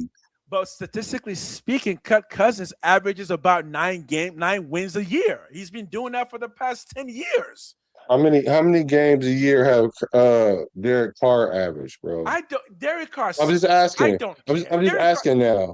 The only thing I want for Derek Carr is for him to retire as a Raider, and that's I'm just asking. How many games a year? How many games a year does Derek Carr average then? If probably 8 or 9. Probably 8 or 9. Yeah. Okay. I wish we did. Okay. So 8 or 9 wins is bad? It's not good enough. I want more, man. Mendoza is more. Mendoza is 10 to 12 wins a season. How do you know that? We don't know. That we don't know. Okay, that we don't know. You don't. We're just making an educated guess That we don't know. based on his playing style, based on what he's already accomplished. Right now, as a rookie, who would you have started? Kirk Cousins as a rookie or Mendoza as a rookie? Who was better? Obviously, Mendoza as a rookie. Because Mendoza came in with way more stats and way more attributes and way more proven leadership. That doesn't mean nothing though, because RG3 was better than Kirk Cousins, who had the longer career. RG3 broke a leg. Who made the bro? RG3 broke a leg. Bro, it doesn't matter. It's still his career. His career. Who had the better career? You can say RG3 broke his leg. RG3 had the better career. Okay. He won Rookie of the Year. He won Rookie of the Year. Cousins hasn't won anything. I bet you if you ask RG3 if he rather had his career or Kirk Cousins' career, if he was honest with tell you he would rather have the money that Kirk Cousins has. But RG3 has accolades. Bro, I said career, bro. Doesn't. Nobody care about no Rookie of the Year award, bro. The guy who got the award does. Bro, he didn't play that long. He still got the award. That's what I'm saying. Okay. Kirk Cousins has a ceiling. All right. Kirk Cousins has a ceiling. That's why. I'm glad you said that. You know what? I'm glad you said. You know what? I'm glad you said that. And the ceiling is 9 games. I'm glad you said that. Since we talked about accolades, I wasn't tripping on no accolades, but here's an accolade for you. Here's an accolade for you. Okay. You know who's going to be the comeback player of the year this year? Comeback player? Comeback. You know what a comeback player of the year is? It's not gonna be him. You know who it's gonna be? Kirk Cousins. No, I don't know. Can we trade him now? Then I don't want that. No, I don't. What?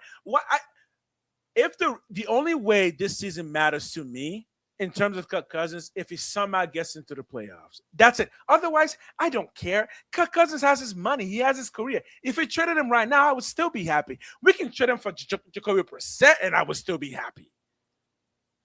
That's my point. This year is a throwaway. That's why Kirk Cousins is coming in. Now, after this year, how many teams do you think will be willing to have another throwaway season? Because those are the teams that will go after a Kirk Cousins, like the Raiders. There wouldn't be a quarterback battle. Yeah, because Arizona sucks. Of course, there wouldn't be a quarterback battle. The Raiders suck too. That's my point. That's why I don't want you Kirk keep Cousins. saying that. You keep saying that. No, Kirk Cousins means that your team sucks. That's what I'm saying. Kirk Cousins means your team sucks. No, it doesn't. Yes, it does. The Raiders sucked before Kirk Cousins got here. Stop that. But if you don't try to put that on Kirk Cousins. No, if you get Kirk Cousins, and you're saying by proxy, that's why we got a Kirk Cousins because we suck. And I'm like, okay, if that wasn't the case, who else will we? If we didn't suck, who would we go get? If we were a good team and we needed a quarterback coming into the draft coming into this season, I'm talking about if you was any other team, if we were a middle tier team to a playoff team, you're telling who would you have gone by? What free agent quarterback would you have gone and got this year if you was a middle tier team up to playoff team? What if you a middle team to a possible playoff team? What quarterback who you gonna get? Who would you get? No, I want you to answer that. This is my question. Okay. My question. Who would I get? Kirk Cousins. Who would I get? I would get nobody. I would draft someone in the second round if I didn't have a first round. Yep, you just set your franchise back now. Because now you went from a middle tier team to now you're going and then not only that, you're a middle tier team. So that means you would have to go get a quarterback like No. Being a middle tier team means you can't draft a quarterback because you're always drafting in the middle. So, like I was about to say, then you have to go get a quarterback like Ty Simpson. Because he was drafted in the middle. I would take Ty Simpson over Kirk Cousins. Oh yeah, okay. Let's keep going. Kirk Cousins is 38 years old. Let's keep going. You think the man is Superman? Let's keep going. I didn't say that. I didn't go that far. Y'all, that's an extreme. I didn't say that. Okay, But all I'm saying is if I need a bridge quarterback, a competent bridge quarterback, a quarterback that I can rely my franchise on, I'm going to go get Kirk Cousins. I'm not about to go get Ty Simpson. Okay, let me ask you a question then. If your franchise is that bad, is that not the reason why you're having to get a Kirk I don't Cousins in the care. first place? I'm not getting Ty Simpson. So you're not going to get a future quarterback because you're going to keep counting a 38-year-old Bro, if I had a quarterback. chance between Kirk Cousins and Ty Simpson, I'm getting Kirk Cousins, bro. Why? Kirk Cousins will give you 8 games over and Ty over Simpson, and over you don't even again. know if he's going to play in the NFL But that long. that's why you train him up. You're basically just saying, you can take that risk. So you're basically just take saying that don't play any rookies at all? I didn't say that. Why are you going so extreme? I didn't say that. Because I'm saying I wouldn't play him. I wouldn't play no middle tier. I wouldn't play no middle tier quarterback. If I'm a middle tier team, you would not play if I'm an 8-win team right now, and I'm trying to make us a 10-win team, I'm not about to go backwards and go get a Ty Simpson. So I'm not going to do that. So you wouldn't play a middle tier rookie quarterback, but you would play a middle tier veteran quarterback? Bro, I wouldn't play no middle tier. Matter of fact, Kirk Cousins is a middle tier veteran quarterback. Let's say Ty Simpson is a middle tier quarterback, right? Okay, in like college. Kirk Cousins. In college. Yeah. No, in college he wasn't. In college he was top 3 quarterback. Statistically, he was top 3 quarterback. Bro, we're talking about skill level. Forget what his draft, whatever it is. We talking about skill level. If his skill level. Okay, go ahead. So do you think Ty Simpson's elite quarterback? What? No. Based on his playing in Alabama, he's a middle tier NFL So that's what I'm saying. I wouldn't go get no middle. That's why hold on, bro. This is why I won't go get a middle tier college quarterback. Okay. If I'm an 8-win team, I'm not about to go draft no middle tier college quarterback when I have a middle tier veteran quarterback that I know that I can go in there and put him in there and win 10 games. Hold on. And I think that we have more of a chance of winning 10 games with that guy than a middle tier college guy. Yeah, the middle tier college guy has a future with your team. Bro, we talking about 10 wins this year, bro. No, we're talking about dynasty. Bro, I just said you're changing it. I said if I'm trying to take my 8-win team and take them to 10 wins. Now, if I want to take, bro, no, I wouldn't. Not if you're a middle tier team. You're not looking for no franchise quarterback. If you're a middle tier team, you already have a quarterback. What kind of coaches? What kind of coaches draft? Hold on. What kind of? Okay, go ahead. Go ahead. But if I have a middle tier team. And I'm like, well, 8 wins. If I have a middle tier team with 8 wins, and I'm like, okay, we need to go find us a franchise quarterback in college. Just know we're no longer an 8-win team no more. Just know that. Yeah, you're not about to win 10 games in the next 2 years at least. That's if the quarterback is good. Yes, you can. What are you talking about? Drake May did that. Caleb Williams did that. Patrick Mahomes did that. Caleb Williams was great last year. What are you talking about? In 2 years, he became a Pro Bowl quarterback. Is that normal? Yes, that's normal. Drake May did that. That is not normal, man. A quarterback don't come in 2 years later and be a 10-win quarterback. That's not normal. Drake May, Jalen Hurts. That's not normal. Patrick Mahomes, Trevor Lawrence. It is normal if you draft them in the first round. And not only that, those quarterbacks you talking about, Our first round drafted quarterbacks. When did Caleb Williams get drafted? Caleb Williams drafted 2 years ago. What number did he get drafted? Number 1. Okay, so if you're a middle tier team with 8 wins, how many 8-win teams get the number 1 quarterback in the draft? How many? How many number 8? What? No, you wouldn't get that. Exactly. So when you say, well, this person did it. No, hold on. Don't try. Because you used him as an example, and I'm saying I didn't realize you like Cousins as much. If I'm being honest, it's not about liking Cousins. Stop saying that. Okay. If you are an 8-win team, you're not going to be able to get a number 1 pick quarterback. If you are an 8-win team and get a number 1 pick quarterback, yes, you might win 10 games. You might. If I was an 8-win team, I would trade up to get a quarterback. I wouldn't get a Cousins because Cousins gets you from 8 to 10. That's nothing in the NFL. Why would you keep wasting all of your time and resource on a middling quarterback? No team does. The only reason we have Kirk Cousins is because we have Mendoza. That is the only reason. Otherwise, we would not have no reason to get Kirk Cousins. Kirk Cousins is not. So who will we got? It could be anybody. It could be anybody. You saying anybody? Anybody like who? Say a name.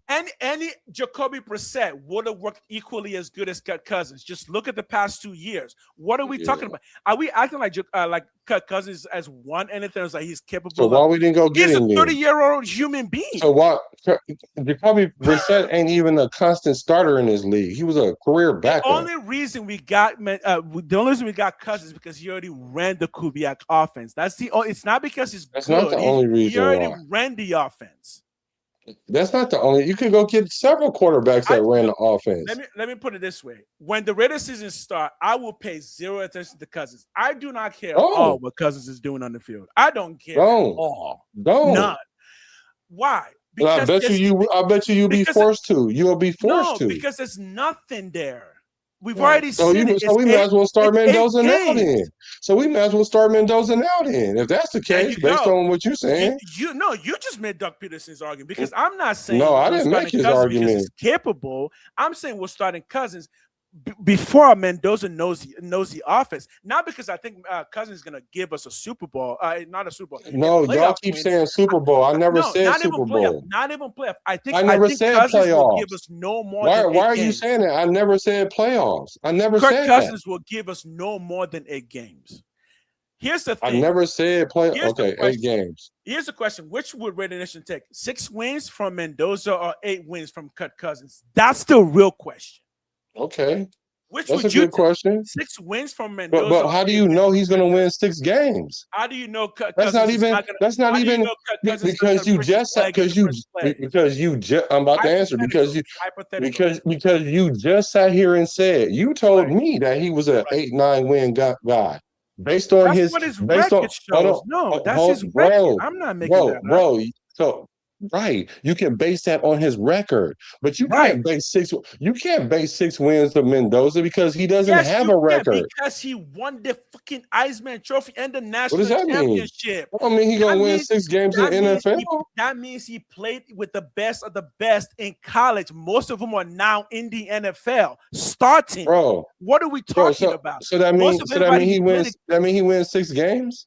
Yes, that means that he can win you 6 games. That's why you drafted him first. Bro, you really think we drafted Mendoza because we didn't think he could win us at least 6 games? Bro, how can he win the 6 games when the number 1 pick in the draft for the last 10 years, the record is 25, 82, and 2. So how did that tell you that he's going to win 6 games when the number 1 pick? Hold on. When the number 1 pick. The number 1 pick that was a quarterback in the last 10 years is 25, 82, and 2. How do you equate that to Mendoza winning 6 games? Yeah, okay. I'm not making any more arguments for Cousins. I honestly didn't realize. It's not about Kirk Cousins, bro. Stop saying that. It's not about Kirk Cousins. Okay, fine. I think we should start Mendoza. No. Forget Kirk Cousins. Forget Kirk Cousins. You're saying I would like to start Mendoza week 1. Forgetting Kirk Cousins. How do you say? This guy gonna come in and win 6 games when in the last 10 years, that would be 1/4 of the wins of the quarterbacks in the last 10 years. But somehow you know that this guy gonna come in and win that many games. How do you know that? This is how I know that. Because the Raiders spent a lot of money to make the team better. The offensive line is better. We've got a top-tier running back. We got a top-tier tight end. We've got another tight end on the side who can block. We have Trey Tucker, Kwity Paye, N'Kobe Dean, Quay Walker. That's how I know. We put a team together. So that means 6 wins. Yes, as a rookie, Mendoza can give you 6 wins with this team. Kirk Cousins will give you 8. So the question is 6 versus 8. If that's the question, I can swing either way. But if you're like, really answer, that would say, you know what? Yeah, I'll take a 6-win Mendoza over 8-win Kirk Cousins. Why? Because an 8-win Kirk Cousins, there's no future there. An 8-win Kirk Cousins at the age of 38. So you go from a 3-win team to an 18. Because age in the NFL does mean something. Older quarterbacks do not unless you win a Super Bowl, right? Much. Unless you win a Super Bowl. Unless you're Tom Brady, and that's why we call him the GOAT. No, unless you Kirk win a Super Cousins Bowl. cannot do that, right? Because Kirk Cousins can't even win a Super Bowl, let alone a playoff game. Most quarterbacks don't win a Super Bowl. What are you talking about? Yeah, but you give passes to quarterbacks based on what they win. Remember, what I've said was this is Kirk Cousins last year. Why? Because after this year, who is going to sign him unless you are a bad team that just needs a bridge quarterback? And a bridge quarterback means you don't expect to win That's a what whole all lot. bad teams do: sign a quarterback, because that's why they're bad. Because they don't have a quarterback. What do you mean? But bad quarterbacks sign Kirk Cousins because he is a very limited quarterback. Yeah, all right. I mean, now he's very limited. I feel like the entire nation has been speaking like. Now he's very limited. I think I got this. I think I'm getting that there are some Raider fans who really like Kirk Cousins. I'm just not. No, it's not about Kirk Cousins, because I said the same thing about Geno Smith. Quarterback. I think I said the same thing about Geno Smith. I was like Geno Smith, as turmoil as his career has been, as topsy-turvy as his career has been, he's trending up, because the last couple of seasons he was able to increase his efficiency. His numbers went up, his interceptions went down, and I was like, okay, coming into this year, he's trending up. So I was like, okay, cool. Okay, even if he was trending up, what does it matter? He's 38 years old. I don't care if he's trending up. How much up can he trend? Bro, that's my question. Bro, how much up? Bro, I said Geno Smith, bro. I'm not talking about Kirk Cousins. But what Cousins? What's the upside for Cousins? I'm not talking about Cousins, bro. See, a lot of times y'all be thinking y'all think I'm so in love with Cousins, and I'm telling you, I'm in love with the quarterback play. It's not about a player. It's about, bro, you can say that. Doesn't have enough anymore. You can say that, right? You can say that, right? And you can feel that way, right? And you can think that way, right? That's fine, right? But the proof is going to be in the pudding, and what happens. It's going to be in the pudding. I'm looking at the past pudding. I'm saying the past pudding hasn't been good. You can't say you looking at the past because it always rolled back to, well, he's 38. Well, he's a has-been now because he got let go of Seattle. I'm telling you why I'm talking about the quarterback play. It's not about who the person is. It's not about I like Kirk Cousins like that, or it's not because I like Geno Smith like that. That's just an easy way to try to make my argument not credible. Right.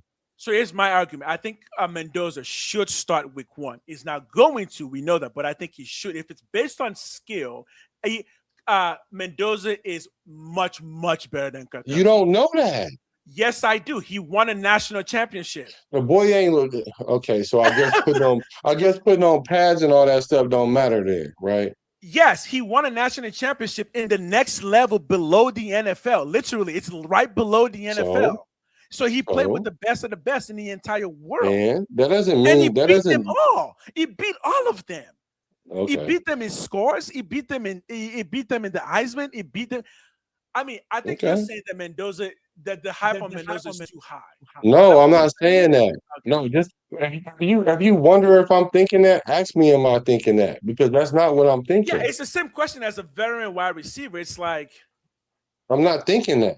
Okay. I'm not thinking that. I don't know where Mendoza fall on the tree, really. You just think Cousins is going to fall much higher than Mendoza. No, I'm not saying this. I'm not gauging. Bro, look, this is me talking about me now. We're not talking about me as a GM or as a player. We're talking about me now.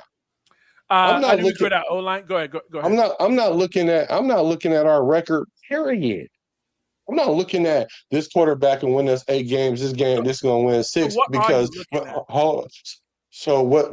what I am looking for is how is our culture changing at that position? Because we've been don't know what we're doing since Derek Carr left that we needed to get some level of stability. Now, how do you get stability? Not from a rookie. I'm not bringing in Cousins. You don't get stability. Hold on. Go ahead. Okay, so you're saying we got Cousins for stability? That's not why I think we. No, I wasn't finished saying what I'm saying. I'm trying to draw a line from A to Z, but I can only get to like B or C. So then you guys draw the rest of the lines for me, and all I'm saying is this: yes, we do need to bring stability in the quarterback room. You could get it by getting a franchise quarterback that's capable of playing week 1. But in this offense, in this new regime, no quarterback will probably be ready for this situation. Probably. I don't even think. But how are you judging that though? How you determine that? Because you don't know what you have at O-line. You have a new offensive coordinator. You have a new defensive coordinator. You have a whole new team. So you know that the team has no continuity. You don't know how they're going to respond. You don't know. But how does Cousins fix that? He doesn't have any of that either. I didn't say he was here to fix it. That's why if y'all listen to what I'm saying. So what is Cousins here to do? Oh my God, he's a bridge quarterback. He's here to stabilize the position until the team gets ready for the quarterback. Okay. Like, what's confusing about that? I'm not saying he's supposed to come in and take us to the Super Bowl. I'm not even saying he's supposed to take us to the playoffs. All I'm saying is he's supposed to stabilize that position. And if you think Mendoza can do that, then put him in week 1. Go ahead. No. I think stabilizing the position isn't a week 1 thing. It's a 10-year process. Cousins isn't going to stabilize the quarterback position because he's only here for 1 year. Yeah, Cousins is not here to stabilize. You can't stabilize something for 1 year and then leave. That's not stabilization. Cousins is not here to stabilize anything. He's literally here as a bridge. Bro, you have to stop the bleeding at some point. You don't sit there and be like, well, it's going to stop bleeding over a 10-year period. It's going to stop bleeding over 10 years. Right.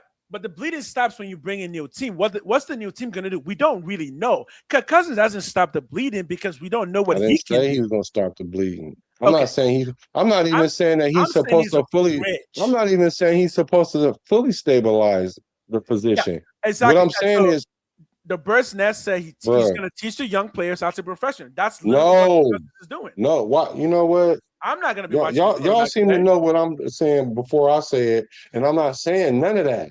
All I'm saying is this: if you, as a coach, don't know what you're going to get from your quarterback, but you have a chance to go with somebody that you kind of have an idea what they're going to do, that brings stability to your team. Like, what's confusing about that? I'm not going to be watching Cousins play football. Yeah, because you don't. So maybe when y'all talk about how much I like Kirk Cousins, no, what it is, y'all just don't like Kirk Cousins. It ain't got nothing to do with how much I like him. I just don't care about him. I don't know him. Exactly. That's your emotion. For my team. He's a Raider. He's a Raider only this year, right? So it doesn't matter that he's playing on this team this year. Yeah, this year, fine. You play 4 games, 5 games, 8 games, good, and you're gone next year. I don't care after next year. You don't know that. You don't know that. I know that. Kirk Cousins will not play with the Raiders past 1 year. Why? Okay. Because it's the same thing other teams have done. Like literally, it's the same thing that other teams have done. Bridge quarterbacks like Kirk Cousins don't play more than 1 year.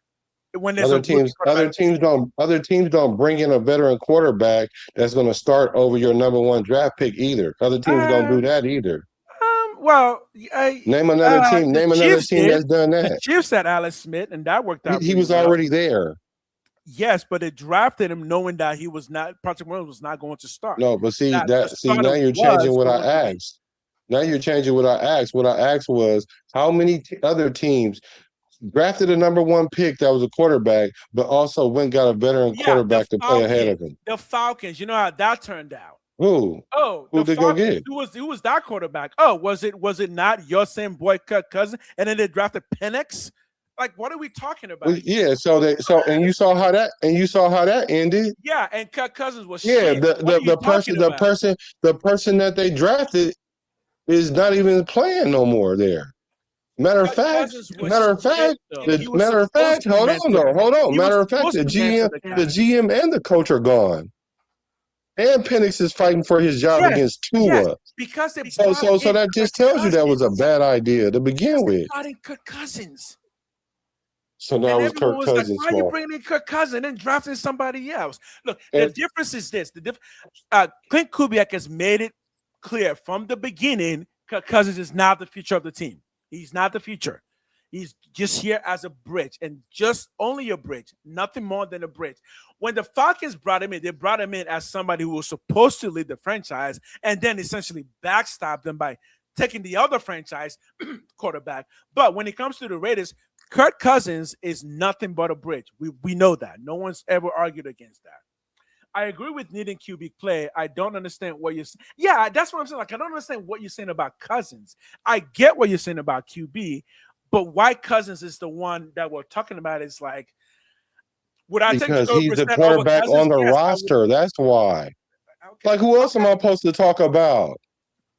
He's a quarterback that's on the roster. Genty. And then when I ask y'all, when I say, okay, let's take Kirk Cousins out of this, who else would you get? Then y'all say anybody. Then you're gonna say a quarterback that don't even start in the NFL. This is gonna be his first year starting. I know. I've seen enough of Kirk Cousins to know that I don't care what he does. Y'all don't even watch Kirk Cousins like that. Y'all just saying that, bro. Of course we don't, because we don't watch the Falcons or whatever other team he was. Exactly. So stop saying you know. So stop saying you know what he brings to the table. And the reason why y'all don't know what I'm saying is because y'all keep trying to interject something that I'm not saying. We're saying we don't care what he brings to the table. Right. Well, that's your problem. Doesn't mean anything to us. How does he not mean nothing to you when he's going to be the starting quarterback? Because he's a quarterback for 1 year. So put in Mendoza now then. So put Mendoza in now then. Put in Mendoza now. It will still be the same thing. Except no, it's not going to be the same thing. You just sat there and said it wouldn't be the same thing. More Raider Nation would be happy if Mendoza was starting. I'm trying to. Well, I'm going to listen to Clint Kubiak because he seems a lot smarter than the Raider fans. Well, yeah, of course he is, because he's got options. But you're bringing up an hypothetical where he doesn't have an option. He's got plenty of options. I never said that. I never said he had no options. Okay, then I'm saying this is the best option. That's what I said. There's a difference. Okay, but what does the best option give us, in your opinion? Oh, bro. What does the best option give us? It gets us closer to winning 10 games or to a playoff. It's closer. I didn't say it get us there. It gives a better opportunity to get there than it would to put in a rookie quarterback. Right? In theory, because you don't really know. No, it's not in theory, bro. He hasn't played. Okay, well, maybe we'll go undefeated this year. Maybe. Maybe we'll go undefeated because we don't know. Because we don't know. For the Raiders, and Mendoza hasn't played for the Raiders, so we don't actually know who's better of those two quarterbacks for the Raiders. Yeah, you're right. Just like we don't know who's better, Genty or Washington, huh? We don't know who's better than Linderbaum or Meredith. Genty is better because Genty. No, how do we know that? How do we know that? Because we saw what he did last year. Oh my God. Cousins wasn't on the team last year, so we can't compare him to Mendoza. Cousins was on the team last year. Okay, fine. What do you mean? Cousins was on the team last year in all of football. Cousins or Mendoza? Because the answer is definitely Mendoza. So if it's going based on who was better, well, Mendoza should be starting because Mendoza proved that he was a much better quarterback last year than Cousins was. Yeah, he's a better NFL quarterback than Kirk Cousins. Yes, I believe. Yes, right now I do believe that Mendoza is a better NFL quarterback than Cousins. However, but you can sit there and say he's gonna get us 6 wins, but then Cousins is gonna get us 8 wins. But somehow your logic jumps that and says he's better than him at it, though. Right. All of that. Six is more than 8 now. Okay. All of that was hypothetical. The reasons why Mendoza would get you less wins is because, he has to deal with some of the jitters of being in the NFL, has to deal with some of those other things. But I think if we could start both quarterbacks on the same Raider team in a parallel universe, I believe that Mendoza would have performed better than Cousins would. Now, well, you ain't gotta live in no parallel universe. Just stick him out there, and we'll see how right you are. And all I'm saying is, based on history, 25, 82, and 2. Based on history, forget how we feel about it. Forget how much I love Mendoza or Kirk Cousins. Like, I love all our quarterbacks the same, except for AOC, and I disrespect him. No. Like, I'm talking about love to start. I would go with either one of the quarterbacks, but I just think one gives us a better chance to get to 10 wins than the other. That's it. I think Mendoza gives us a better chance to get to 10 wins. That's fine. That's fine. Okay. I'm trying to figure out why do I gotta love somebody just because I think this quarterback gives us a better chance? Why do I gotta be the one that's in love with this guy? Why do I gotta have Raider goggles on just because I think this guy has a better opportunity than this guy? Why? I don't tell you guys. Oh, you guys just Mendoza lovers. Wait. Who are these guys that Black is talking about? I mean, are y'all just like tweeting at this man? Chat. They be in the chat. Because, dude, this is the most I've ever talked about Cousins anytime. Ever. It is. We've been talking about Cousins for an hour. I'm like, I was done with Cousins like 10 years ago. Yeah, it is. And I'm just saying because when you said that, people think that, and I'm like, no, it's not. It don't have nothing to do with Cousins himself. I'm just looking at the quarterback that he is. Just like I looked at Geno Smith as the quarterback that he is, and then once I saw that Chip Kelly was our play caller, I told everybody all bets are off now. All bets are off because Chip Kelly don't even like black quarterbacks. He don't even like black people like that. I think Dennis Dixon would have told you the same thing. In fact. So I already knew it was a sabotage job that was going to go on in that situation. Well, so I'm not going to sit there and say, well, Geno Smith was garbage because I knew he was being sabotaged. I'm going to be like, well, it is what it is. Take it for what it's worth. Yo, I'm not going to sit there and start. Raider coverage. What up, my man? Sorry, someone just came in the chat. No, it's good. What's up with you, man? Hit the like button on the way in. Chewy's Raider coverage. Was good with it. And I'm saying it's not about Kirk Cousins. Wait, who's a Raider? Who was talking about as a Raider? Gregory said, what you're doing is like blasphemy. Oh, I would blaspheme anything. Who? I can blaspheme. Good Raider. He's a Raider, bro. Who's a Raider? You talking about Kirk Cousins. What y'all doing is blasphemous. Sure, I agree. Fine, I blaspheme him. Sure. I agree. I don't think he's a good quarterback. You don't have to think he is a good quarterback. That could be your opinion. Just like I could be like, I don't think AOC is a good quarterback. Are you saying that I can't say that he's not a Raider? Because I would blaspheme Derek Carr all day. Like, if I got to do that, I blaspheme anyone. I ain't got that kind of respect. All I'm saying, look, if Kirk Cousins gets us 10 wins, great. But I'm not saying no great. I'm not saying he'll get us that because it's better than Mendoza. That's what I'm saying. He's not a better quarterback than Mendoza under any circumstance. Okay. Yeah. All right. Based on everything that we're going to choose, here's a question. How many teams in the NFL? 32. How many coaches do you think would start Kirk Cousins over Mendoza in the NFL? Because I do not think very many. It was on the same roster? Same roster. I don't think very many would. Yeah, but that's speculating that. How many do you think? That's speculation, though, what you just did. You speculating that. Yeah. So I speculate that based on what we've heard about Kirk Cousins, based on what we've heard about the NFL, that most teams would not start Kirk Cousins over Mendoza. But you want to know how I know that ain't even true? Even if I had to speculate how I know that's not true? Right. Because most coaches are going to go with a veteran before they go with a rookie, man. If the veteran is good, I'm saying Kirk Cousins is not good.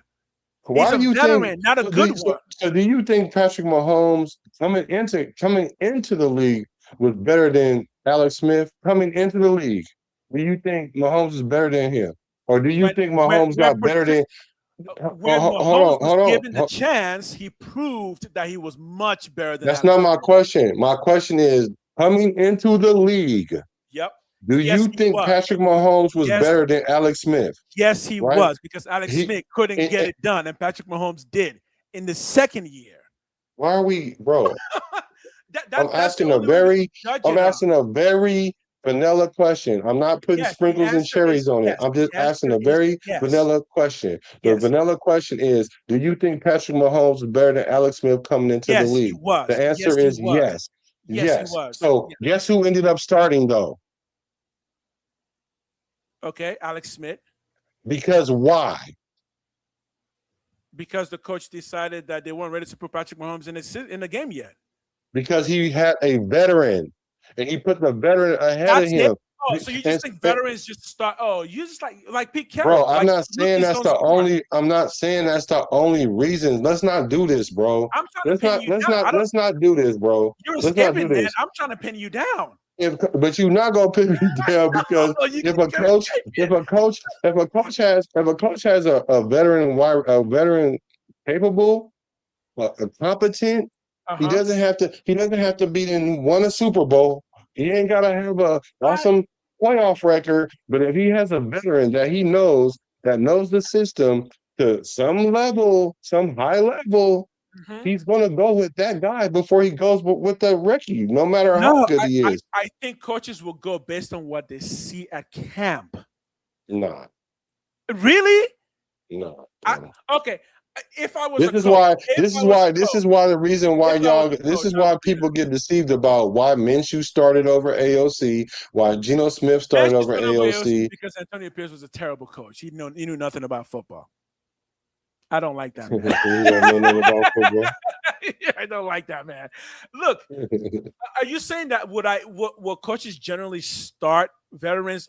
Well, yeah, but not first-round pick rookies. First-round pick rookies will generally start over middling veterans. Yes. Yeah. And that's why. And why do you think that he's not doing it now? Because it can either be one or two things. It can either be because Mendoza's not good enough, or it's because Kirk Cousins is better than him. Those can be the only two reasons. I think it's because Mendoza won the Heisman and the national championship, and because of that, he's so busy doing so many other shit. He can't even focus on football till training camp starts. That's why. That's the reason? Yeah. The reason why he ain't starting is because his schedule was too busy. You would not convince that Kirk Cousins is good. No. Forget Kirk Cousins. No, forget Kirk Cousins. What you're telling me is the reason why Mendoza isn't starting because his schedule was too busy in the offseason. No, the real reason why is because Mendoza is quote unquote an unknown, like somebody just said in chat in the NFL. That's the real reason why. But that being an unknown doesn't mean he's not better than Kirk Cousins. It just means that he's unknown until we know. So are you saying, well, why does the coach not know? Because the coach hasn't even seen him yet. The coach doesn't even know this. That applies to every rookie that come in. You know that, right? It doesn't. You do know that, right? That applies to every rookie. You don't know until you know, right? That applies to every rookie. Yeah, guess what? Quarterbacks, you don't know till you know. Are you saying that he knows Kirk Cousins? Sure, he knows Kirk Cousins. He doesn't know Kirk Cousins with Ashton Genty or the old line. Are you telling me that because he knows Kirk Cousins, he just thinks? Well, we don't know Kirk Cousins is playing in this building. Like we don't know how he's going to play in that building. We don't know how Kirk Cousins is going to play wearing silver and black.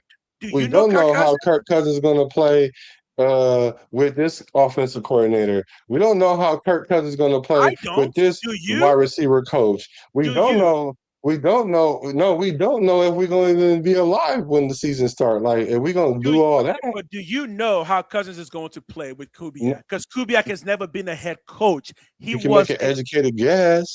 Which is what I've been trying to do, and you've been shutting it all down. I ain't been shutting it down. I've just been asking you the logic behind it. The only thing you're saying is Kirk Cousins is continuity. That's the only thing you're saying, because Kirk Cousins played with the coach when he was an assistant coach. That means that Kirk Cousins will for sure be better than Mendoza. No. I'm just using your own. I'm not even using my argument. I'm using your argument. Okay, you told me that Kirk Cousins can get us 8 wins. How did you come to that? How did you come to that? Based on what he's done in the past few years. He's only played no more than 9 games in the past few years, right? No, don't say few years. Few years. More than last 2. year, what did he get?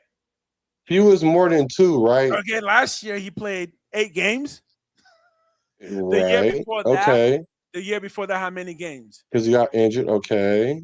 Okay, and then the So year that's before 2. that, That's 2. How many? So the year before that, because you the one said few. So how many? You tell me how many he played. So the year before that, did he play the full season? Because I don't watch Kirk Cousins. I'm a Raider fan. fan. Well, why would you say so? If you don't know, then why would you say that? Then because you said last few. Year, you should have said a couple. Then. Yes. I know last year and under the year before that, and then I added an extra and say if he's been bad for the past 2 years, it's called I'm going to embellishment. assume he was bad before that, and yeah, plus you're gonna he's 3 years assume older. He's 3 years older, and I can assume because I'm 1 year older that when you get 3 years older, but you're not a high level athlete.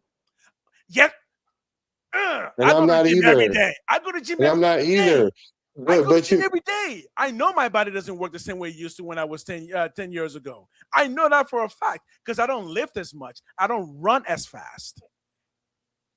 And when I bend down now, my back hurts a little bit more. What, you think Kirk Cousins doesn't feel all of that? Playing football for the past 14 years, getting hit over and over and over again for 13 years? What? No, Kirk Cousins is not Superman, right? No one's saying that. Where did all these extremes come from? I didn't say you don't have to be Superman to play quarterback in the NFL. You know that, right? But you know he's been getting hit for the past 13 years, including breaking multiple bones. And you still think he can do all of that at the age of 38? Well, I know he can do it at the age of 37. At what age is his body going to fall? I know he can do it at the age of 37. So looking at the level, hold on, the level I seen him do it at the age of 37 gives me reason to believe that he can do it at the age of 38, from 37 to 38, not from 37 to 40. From 37 to 38, it looks like he can do it. Like I started this up, but hold on. Hold on, though. I need to talk to Chad real quick because Chad is like, hold on, let me finish this. No. Chill. Chad is assuming that you are more impressive than I am, all of this, because you're saying that you're noticing things that I'm not noticing. Guys, I have never talked about Kirk Cousins this much. I don't want to talk about Kirk Cousins. I don't even know why. That's why I'm not reading. So I'm like, we're talking about Kirk Cousins? This is literally the most I've ever talked about Kirk Cousins. Okay. Well, they're saying, well, they like your opinion. I'm like, so Weber, so if you like his opinion, which one? Because I don't know nothing about Kirk Cousins. So this is my thing. So this is my thing. If I'm a quarterback and I'm looking at quarterbacks, right? But you don't look at quarterbacks like that, though, right? I do. Kirk Cousins is not a good quarterback. You just told me, about? Bro. You just sat here and told me that you don't even watch him play, bro. I don't watch him. And then he's on your team. Then he's on your team, and you don't even care about he on your team. And because if I'm he's saying, on my team for 1 year. if I say to you, yeah, I don't necessarily might have to like him, but I can watch him as a quarterback and I can see what he brings to the table. That doesn't mean I love the guy. That just means I understand how he plays. And I'm saying, okay, cool. If I'm taking that guy and I'm comparing him to this guy, because I was the one that was telling a lot of Raider Nation about Mendoza, because at least half of Raider Nation didn't like Mendoza. Raider Nation.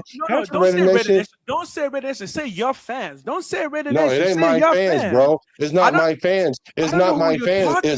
It's not my fans, bro, because I got this from listening to the media, watching people talk about them that don't even know me. So it ain't got nothing to do with me. So you telling me you can't tell the pulse of you don't know the pulse of Raider Nation? You don't know the pulse? Why are we talking about Kirk Cousins like this? I don't get it. Bro, I said Mendoza. Why do you keep saying Kirk Cousins, bro? I keep saying Mendoza, and you keep wanting to say Mendoza. Kirk Cousins. Kirk Cousins for 2 hours. Bro, I've been trying to pivot off this, but I kept telling you, y'all keep trying to figure out what do I mean because y'all won't listen to what I'm saying. Who is y'all? You. Okay, you fine. Keep saying because Tell you keep saying because you keep saying no because you keep mean in one sentence. I'm telling you exactly what I mean. This is it in one sentence. I think Kirk Cousins gives us a better opportunity to win 10 games than a rookie quarterback. Why? One sentence. Why? Is it because no, I'm not giving you no why. Because this is how we ended up talking about it for an hour. I do not think that. So give your reasons why you think that. No, it's not fine. It's a debate. It can't be fine in a debate. Give your reasons. You just said, here we're bro, hold on. You just said we talked about this guy for an hour. You don't want to talk no more. And you said, tell me in one sentence. Hold on. Here's why. Because your boys are in here in chat, like praising you. I'm just like, I don't know what you're I'm not even looking at the chat, bro. I'm not even looking at the chat. They think you are. They're like, oh, he's looking at I'm not looking at I haven't looked at the chat the last 30 minutes, bro. I'm legitimately confused because I don't know what so you're saying that Kirk Cousins gives us the best chance to win 10 games? That's your argument, right? It's not an argument. That's my statement. It's not an argument because you hold on, man. Based on the last 3 years, Kirk Cousins cannot win 10 games. He hasn't done it in 3 years. Okay. What do you mean? Okay, you're saying that. Yes. What do you mean? Okay, he hasn't won 10 games in the last 3 years. So why is he going to win 10 games? I don't care if he hasn't won 10 games in the last 15 years. He give us the best chance to win 10 games in Mendoza. Why? How is it going if he hasn't done it in the last 3 years? And he's 3 years older. How is he going to do it? Because I've seen him do it before. But if he hasn't done it in the last 3 years and he's 3 years older, how is he going to do it? What is he going to do? Sometimes, so you want me to answer the question? Yes, please. Because sometimes you can go to a circumstance and it work out that way. So you're saying, Kirk Cousins is now in a situation where he's more likely to win 10 games, even though he hasn't won 10 games. That's not what I said. You just said he's in a different situation. Keep taking something. No, listen. I'm gonna tell you why you keep getting tripped up. Because when you rephrase it, you take something out. He has a chance more than Mendoza. But you keep why? making it sound like you keep. Hold on, wait. Stop asking why and digest what I'm saying first. Because when you just repeated what you said, you was like, you're saying. Bro, I just gave y'all a reason. That's why we keep talking about this over and over, and then I'm like, so because he's done it before, he'll do it again. So Mendoza has won a championship, so does that mean he'll do it again? Bro, if I seen a person jump from here to there, right? And yeah, it might have been 3 years since I've seen you do it, right? But I've seen you do it. Not only have I seen you do it, I've seen you do it multiple times, right? So you're literally saying the fact that he's older this is why y'all don't. This is why y'all not listening. Who is y'all? I don't. You. This is why you aren't, because when I get halfway through to what I'm saying, you're trying to draw inference to something else. It's too long. That's why. Oh, now it's too long. Yeah, bro. We've been talking about don't ask me why, because of my opinion. That's why. Is that short enough? Okay. Yes. This is my opinion. So it is your opinion that Kirk Cousins is the better my chance opinion. That's why. Okay, good. And it is other people's opinion that Kirk Cousins is not good enough to give us 10. You're entitled to that. Yeah, I don't argue that. Your opinion. I'm not the one arguing it. I'm not arguing your opinion. I don't have an opinion. I didn't have an opinion on this. No, you do have an opinion. Your opinion is that Mendoza isn't a better. You think Mendoza is a better quarterback? Yes, that's your opinion. Yeah, and I'm not even arguing that. But that doesn't never argue that. That doesn't factor into who starts. I'm not saying Mendoza should start because it's better. I know that Mendoza will not start but it's not because it's not better. Because he was busy this weekend. I mean, he was busy this offseason. He was busy this offseason. No, I'm just saying that's the reason you gave. Yes. That's part of the reason. That's part of the reason. And I never argued it. I never even argued that. I never argued anything you said about your opinion. It's you arguing my opinion. Which opinion of yours am I arguing? That I believe that Kirk Cousins give us the better chance to win more games. It ain't even gotta be 10 games. He give us the better chance to win more games than Mendoza does. It's just that simple. Do you want us to argue that with you? Or do you just want to hold that point? And, okay, then why are we arguing with you then? We don't want to argue that you with keep asking me questions. Because we all thought you wanted to make it a conversation. It turns out you don't. You just want us to know that. No, it's not even about that. We were talking about it earlier, and then you were like, "How did you come to that opinion?" And I'm like, "This is how." And you're still confused, which is fine. No, I'm not. I'm not confused. Now I get it. You think Kirk Cousins give us the best chance to win 10 games over Mendoza? No, let's take out the 10 games. Hold on. You're right. But let's even let's even edit that. Let's take the 10 games out. Hold on. Let's take the 10 games out. I think he gives us a better chance to win more games. It ain't even got to be 10 games, more games than Mendoza does. It's that simple.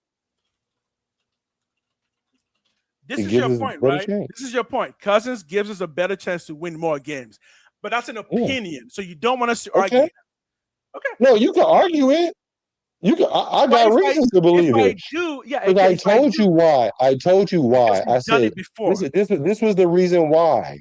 25, 82, and 2. If you think that this guy's going to come in and win 10 games when in the last year or 8 games or 7 games, if you think that's your opinion, that's fine. And what I'm saying, based on your opinion, and I'm saying based on your opinion, that means he could win a quarter of the games that the last 10 years of quarterbacks that's they've been in similar situations could not do.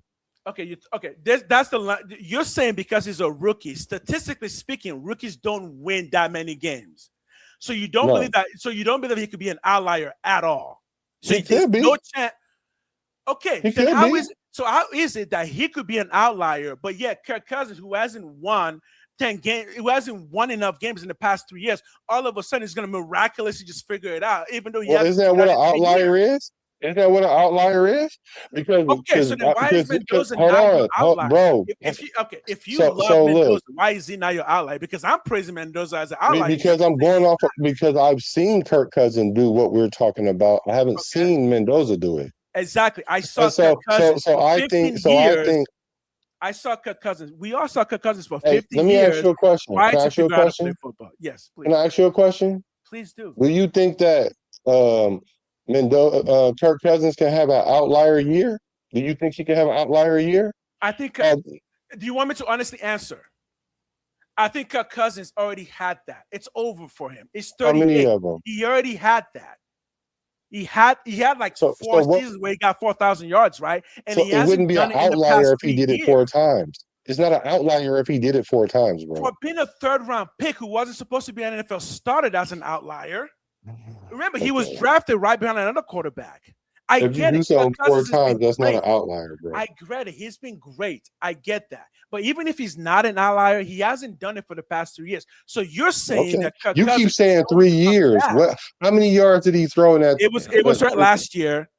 It was 2 years ago. So he hasn't done it for 3 years. By the time the season starts, he hasn't done it. What you're saying. Now you want to count the season that ain't even went by yet. He hasn't done it for 3 years, though. So what makes you think he'll do it again? You're saying that you believe he is going to bounce back. He's going to be the comeback No, it's not no player bounce of back. the NFL.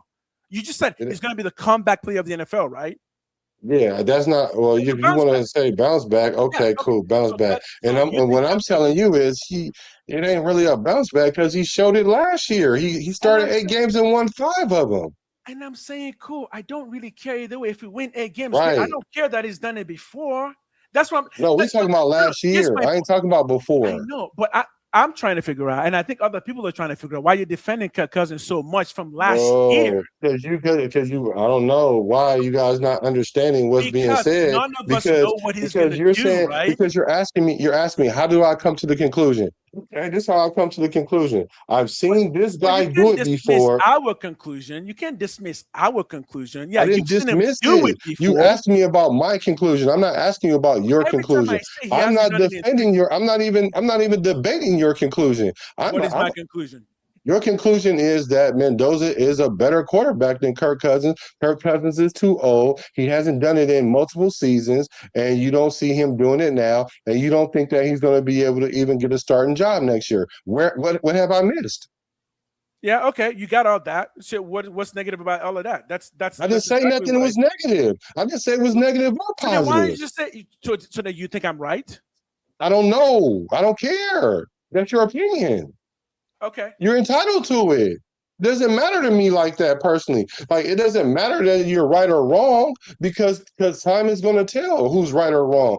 So I can't prove you right or wrong right now. So if that's your opinion and you're basing it on whatever you're basing it on, cool. But then when I say something, don't sit there and say, well, you're in love with this guy, or I don't know why you're defending this guy so much. And I'm like, no, I'm just telling you, well, how did I come to that conclusion? It could have been Kirk. It could have been Kirk Cousins. It could have been Geno Smith. It could have been Gardner Minshew. It could have been any quarterback. And I would have been like, okay.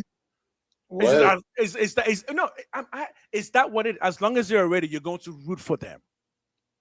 Bro, you guys keep making it like I'm rooting for somebody. I'm not rooting for anybody. I'm rooting for Mendoza. I'm not rooting for anybody right now. I'm rooting for whoever starts. That's who I'm rooting for. I don't care if we don't know who starts. If Aaron O'Connell, if Aiden, and that's why I said it doesn't matter. If Aiden O'Connell started, that's who I'm rooting for. Okay, like, I don't understand. Starter, right? so we can root against somebody. And a lot of Raider Nation, not even me, a lot of Raider Nation are rooting against Kirk Cousins. Okay. Yeah. It's not even me, but but you don't seem to like that because they're no, attacking. I don't care. Okay. I don't care who y'all rooting for, because the thing about it is, especially right now, if you're rooting for a quarterback that I know that's probably not going to start, that's cool. That means you're biased. Okay. Me, I'm not rooting for none of them until I see who's going to start. Okay, so you're not biased towards Kirk Cousins either. Because no, you make it seem like he is already biased. I might have some bias based on what I think is the reality of it. Yeah, there might be a level of bias, because we all have some kind of implicit bias. But what I'm saying is I'm not so biased to the point where I'm sitting up there saying, you know what, forget Mendoza because I like Kirk Cousins. That's how y'all sitting up there that's how you're making it sound like. And I said you. Black. I think you are assuming that we are doing that. But remember, we're not talking about Kirk Cousins. You are talking about Kirk Cousins. I didn't bring it up. You brought it. No, here's what I'm saying. I'm saying, like, when you bring it up. You asked for the video. You asked for the video, right? Which video? I wanted to talk about it, but I was just saying, what I said was the most important thing that everybody's looking at in camp is this competition. And I'm saying it's not really a competition because Kirk Cousins is going to start. And then we went into that either. But that's what starts the debate. That's it right there. You just said we don't have a starter, right? So how are you going to say he's going to start? Okay, because we just sat there and said Kubiak said so. Yeah, but they could just be making that up. Owner says saying things because training camp hasn't even started yet. Yeah, they could be saying things. Okay, do you really think Kubiak right now has already put Kirk Cousins down as the sure starter under any circumstance? No, man. Okay. No. Okay, then we don't know, right? You don't know. Don't speak for yourself. I know. I don't know who to start, but you know. Okay, well, that's I got a great idea. I got a great idea. That's why they I don't know. Listen to my answer. This is why y'all don't never know nothing. That's why you can't hear what I'm saying, because I'm not saying no. I don't know 100% who's starting. No, I don't. Okay. I don't know 100%. Unequivocally, no, I don't know 100%. I don't know 100%. I don't know 100%. I don't know. Okay, so what's the percentage of that we do know? So do you know what a bell curve is? Yeah. You know what? Hold on. Can I answer the question?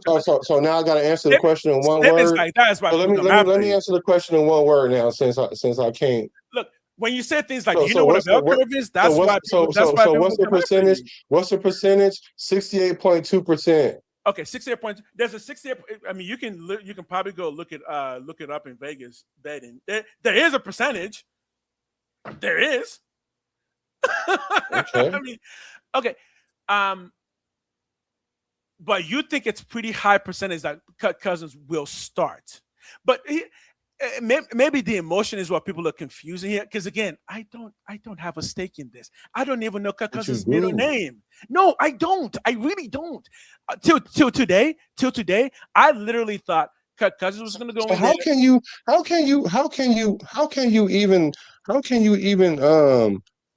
analytically look at our offense and not know who the quarterback or don't know about the quarterback? How can you do that? This is why. Do you want me to give a full answer?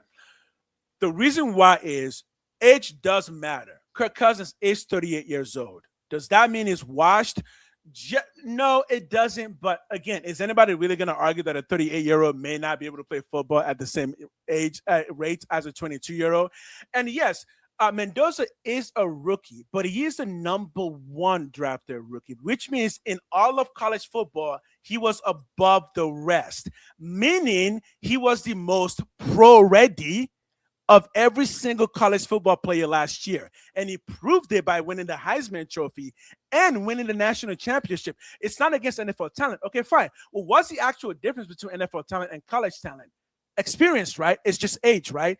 Is it possible that a #1 drafted, Heisman Trophy winning, college football trophy winning has more football knowledge than veterans? Yeah, that is actually possible. It is actually possible that Mendoza has more football knowledge than a Kirk Cousins. because he might be able to just pick up on those things much quicker. That's why, again, he's the #1 overall pick, Heisman Trophy winner, national championship winner. Okay, to Kirk Cousins, I get it. He's a veteran. But he's a veteran that hasn't really won a lot of really important games. And yes, people will use this against them. If coaches are saying Mendoza should start, ask yourself then, is Clint Kubiak just smarter than every other coach in the NFL who's saying, you got a shining good kid over there. You should probably start him week 1. Is that what we're saying? That Clint Kubiak is just smarter than all of them?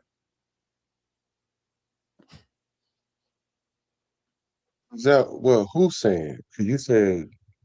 I said there are a lot of coaches now who are saying you should just start Mendoza because meaning that they think he's more ready than Cousins is. So are they wrong? Doug Peterson just said it. Doug Peterson, Herman Edwards said it. Herman Edwards said it. Herman Edwards. Yeah, Herm. Where did Herman Edwards say that? He said in a Good Morning. I'm going to assume that you're telling the truth, right? But let's just say it's Herm Edwards. I made a short on it. Like I said, I'm giving you the benefit of the doubt that Herm Edwards and Peterson. That's 2. I take my benefits. Yeah, that's 2. Including a lot of analysts. Again, if this is a conversation, it's because there are a lot of people who also looked at the tapes and they said, honestly, based on the way these two are playing, I would seriously just start Mendoza now because Kirk Cousins isn't going to give you anything more than Mendoza is. That's what the analysts are saying. Okay, so they're analysts. So, check this out. So check this out. Mm-hmm. Whose decision is it? Whoever's decision it is. Yeah, so you're saying because the decision maker has already made a decision, therefore? No, I'm not saying none of that. Okay. I didn't say that. Okay, who's this? No, what I said was a question. I wasn't making a statement. I was asking the question. Whose the decision question is whose decision is it? It would be the offensive committee, meaning the coach, the play callers, the quarterback coach. They will determine together who's more ready. And no, they have not made that decision yet. Yes, we know what we're hearing, but remember, camp hasn't started yet. If you're going based on throws, guess what? Mendoza has a better arm. If we're going based on movement, guess what? Mendoza has better movement. If we're going based on Mendoza has all of that more. The only thing Mendoza doesn't have more of is NFL experience. Okay, if NFL experience is all it takes to be a starter, then yes, you're right. Cousins would be a starter. No, don't say I'm right. Don't say I'm right because I didn't say that. I'm not saying you are. I'm not saying if anybody. Okay. Because Mendoza is a better thrower. Mendoza has a better arm. Mendoza is faster. Mendoza has quicker feet. You can go check the tapes. And again, Mendoza is 22 years old, so it's not out of the realm possibility that he would be quicker and have better arm than Kirk Cousins, right? If it's based on those things, and if it's based on who can actually lead a team to a championship, it's Mendoza because he's done that. Cousins hasn't done that. That's my point. Okay. Why would I not? Why would I not want Mendoza? Do I want Mendoza to start over Cousins right now? No, I don't. But remember, at the beginning, when we first started, I said if Mendoza starts, actually, I'm happy with that. Either way, you can go either way. Because skill-wise, I do believe Mendoza does have more skills than Kirk Cousins. The actual reason I want Cousins to start is for the rest of the offense, particularly the O-line, to get it together so that if someone's going to break a leg, it'll be Kirk Cousins breaking a leg and not Mendoza. That's the actual reason I want Cousins to start. For injuries. That's it. Okay. So that's how you feel about it, right? Right. Yeah. So and the reason why is because I'm thinking about the franchise 10 years down the road. Okay. Right. Yeah. And so that's the reason why you feel the way you feel. And I could see that. It even makes logical sense. It makes logical sense. And I never even debated it once. So that's like I asked you a question about quarterbacks in general, and the first thing about your mouth was Kirk Cousins, and I'm like, y'all keep thinking it's a Kirk Cousins thing. It's not. Well, you keep thinking 805 Raider just brought up a really good point. Hold on, it's not a Kirk Cousins thing. It's I think this quarterback gives us the opportunity to win more games than this guy in this situation. That's it. Based on facts, right? Based on facts. What would you say those facts are? Which you've already listed. He's done it before, right? So when was it? How many 10 seasons? Bro. I don't have to use Kirk Cousins to make my argument. That's my whole point. I'm gonna tell y'all what my whole argument. My whole argument had nothing to do with Kirk Cousins. My argument had to do with 25, 82, and 2. Right. That has nothing to do with Kirk Cousins. Yes, nothing at all. Okay. And in the entire history of the NFL, younger quarterbacks are systematically better than 38-year-old quarterbacks. Systematically better on every ground. If you say so. That's not an opinion. That's just fact. So where's the fact at? Most elite quarterbacks now are between the ages 25 and 30. They're not 38. What? Elite quarterbacks right now. Who are the elite quarterbacks right now? Bro. Where would you rank Kirk Cousins? Hold on, wait. Before you start going all over the place now, because you made a statement, right? Can I quantify the statement first before we start giving all these moving up parts, right? So you're saying, this is what you're saying. You're saying most elite quarterbacks in today's NFL now, right? Is that, or are we talking about the history? Because what you said was the history. Because if we're going to talk about the history of the game, the entire history of the NFL, younger quarterbacks are definitely better than older quarterbacks. I don't agree with that. But since you said you got, hold on. Let's look at the Super Bowl. Hold on. Who wins more Super Bowls? Younger quarterbacks or older quarterbacks? Well, I could just look at Tom Brady won in the Super Bowl. Hold on, bro. Why do you? Okay, go ahead. Tom Brady won most of his Super Bowls as a younger quarterback. Can I make my statement? Can I make my statement though? Okay. He won a Super Bowl at 38, 41. Like he won Super Bowls. But if you want to sit there and say because you asked me about younger, older quarterbacks, and what I will tell you is, just my opinion, I don't have the numbers for all of the whole, and I will find out by the morning of all the quarterbacks and the average age of the quarterbacks that won Super Bowls, but I'll bet you that it's going to be closer to 35 than 25. Just look at the last 15 years. Who's winning Super Bowls? Just look at the last 15 years. Who's won the Super Bowl? Patrick Mahomes, Jalen Hurts. Okay, who's the oldest quarterback to ever win a Super Bowl past the age of 35? How many quarterbacks have won a Super Bowl? Because this is about Super Bowl, right? The greatest quarterback of all time. It's not about competency right now. It's about Super Bowl, right? Okay, fine. Who is more likely to give the Raiders a Super Bowl? Kirk Cousins at his age or Fernando Mendoza? Bro, I'm not in that. I'm not in that. That's not an opinion. It's a question. It's a question. So you don't want to answer. Raider Nation. No, I can answer it. I can answer it. Yeah, who do you think is more likely? I can answer it. But the thing about it is, you in this conversation, and not just, and when I say y'all, I don't mean just you. I'm talking about people out there in YouTube that like to question me the same thing, the same way, or they like to run to their platform and try to talk about me, but not name me, but they have me in mind when they're saying what they say, you know what I'm saying? And they're saying that, and they're watching this, and I'm talking about you and them. And what I'm saying is, no, it's not a matter of me thinking that this guy is this, and this guy is that. I'm looking at two quarterbacks. And if I was in this situation, what would I do? Because had Kirk, let's just say it wasn't Kirk Cousins in this situation, and it was some other quarterback. Matter of fact, let's just take, like I said earlier, let's take Kirk Cousins out of this. And it was AOC, and it was Kirk Cousins, and the third, and the undrafted quarterback that we got. You know who I would say start? Who you think I would say start?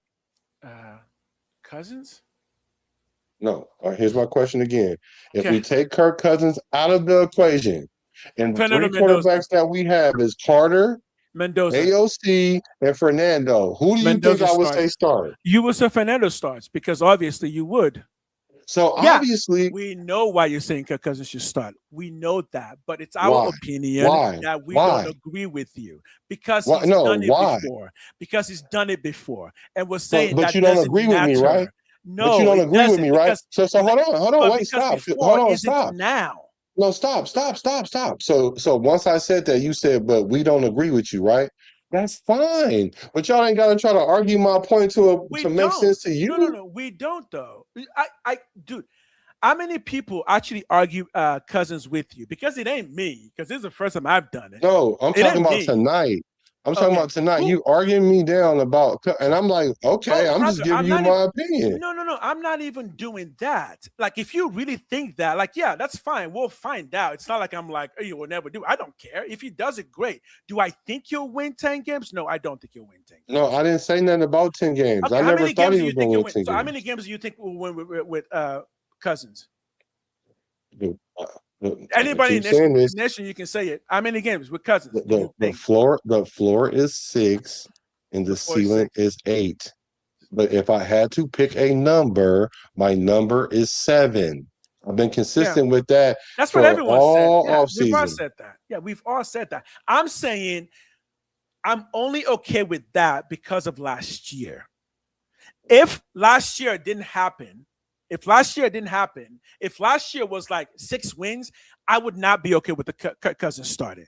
But last year was so bad that, you know what? I don't really care who starts as long as they're better than what we had last year. We don't really know that till the season starts. So ultimately, and I've always said this, I don't really know who's going to start. I know what the coaches have said, but no, I don't really think the coach means that in the sense that if Mendoza performs better, no, he's a rookie. There's no way we can start him. I don't think that's the case either.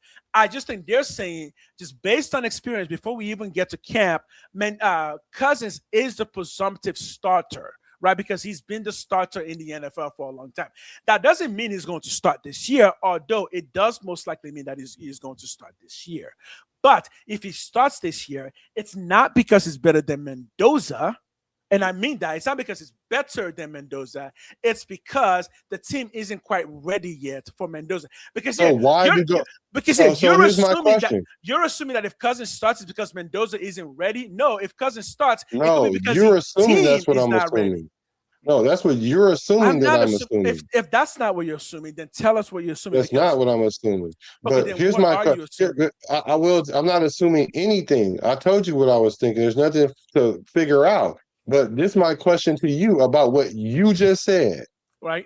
If that was the case, why did they even bring him in to begin with when we already had a quarterback to do that with? You mean with Cousins? Why did they bring in Cousins when we already had Mendoza? No, when we had AOC to do that with already. Why did they bring? Because AOC. What? No, they brought in Cousins because AOC wasn't a good quarterback. No, wait a minute. We've seen that already. Wait a minute. Time out. Hold on now. Wait a minute. So we brought in Kirk Cousins because AOC wasn't a good enough quarterback to start over Mendoza and give Mendoza time to learn the offense, right? Is that what you're saying? No. Bringing in Kirk Cousins really had to do with we needed a quarterback.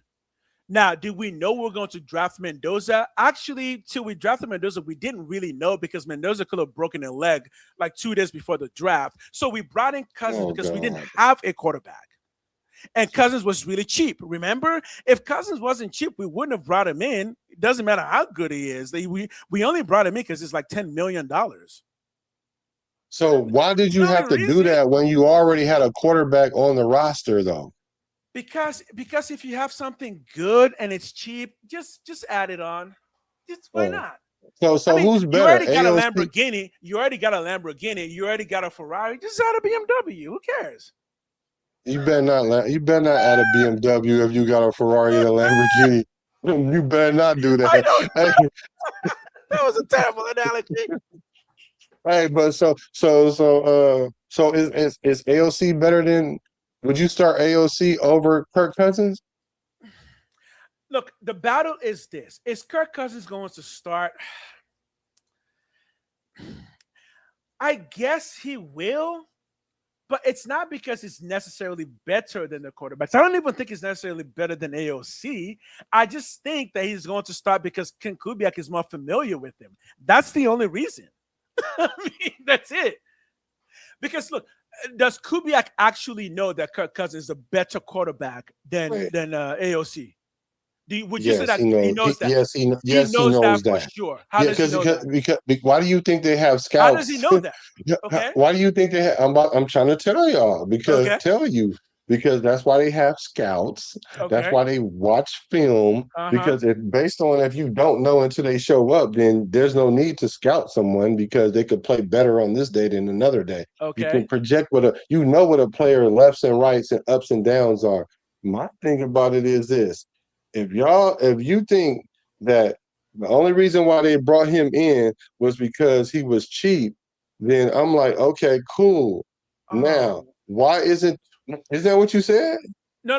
I just saw news, sad news. Sorry, go ahead. Sad news. No, it's not that bad. No, it's not. It's a video game. Okay. The God of War live action will be recast. Oh, okay. Because I'll drop all this for any of that. This ain't that important to me like that.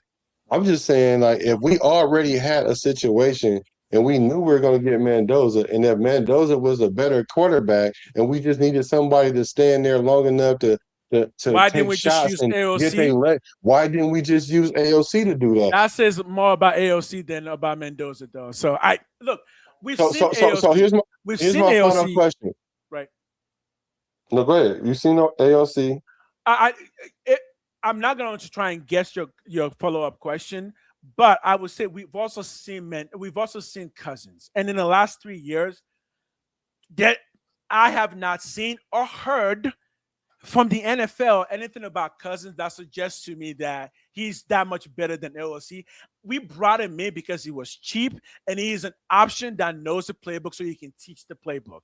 I think if AOC plays better during training camp than Cousins, AOC will be starting over Cousins. Cousins is there because he knows the playbook and because he was cheap. We all agree on that, right? You don't. No, I don't agree with that. We were not going to spend $30 million on Cousins. I don't agree with that.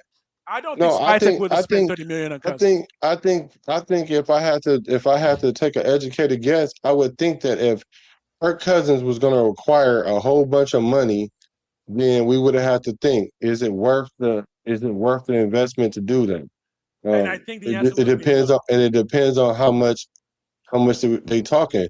Now, I don't know how much it's worth to Clint Kubiak, because I'm pretty sure Clint Kubiak had this question in mind, and this is the question I'm asking you and the chat. Mm-hmm. Do you think Clint Kubiak said, which one of these quarterbacks, we'll talk about AOC, who's on the roster, all the free agent quarterbacks, and the quarterbacks in the draft, he had to ask himself, which one of these quarterbacks give me the best position to win? Do you think that's fair? I'm talking about going into this year. I don't think he was thinking that at all. Oh, so you think he was like, forget this year? No, I literally think the thought was, we need to get Mendoza to be a franchise quarterback. What is the best way to do that? And the decision was, the best way to do that, Kirk Cousins is cheap. He knows the playbook. At the very least, he's going to be able to teach this stuff. Now, he's coming off of injury because remember, when the Falcons got him, Kirk Cousins specifically said he wasn't there to mentor. He hasn't said that this year because I think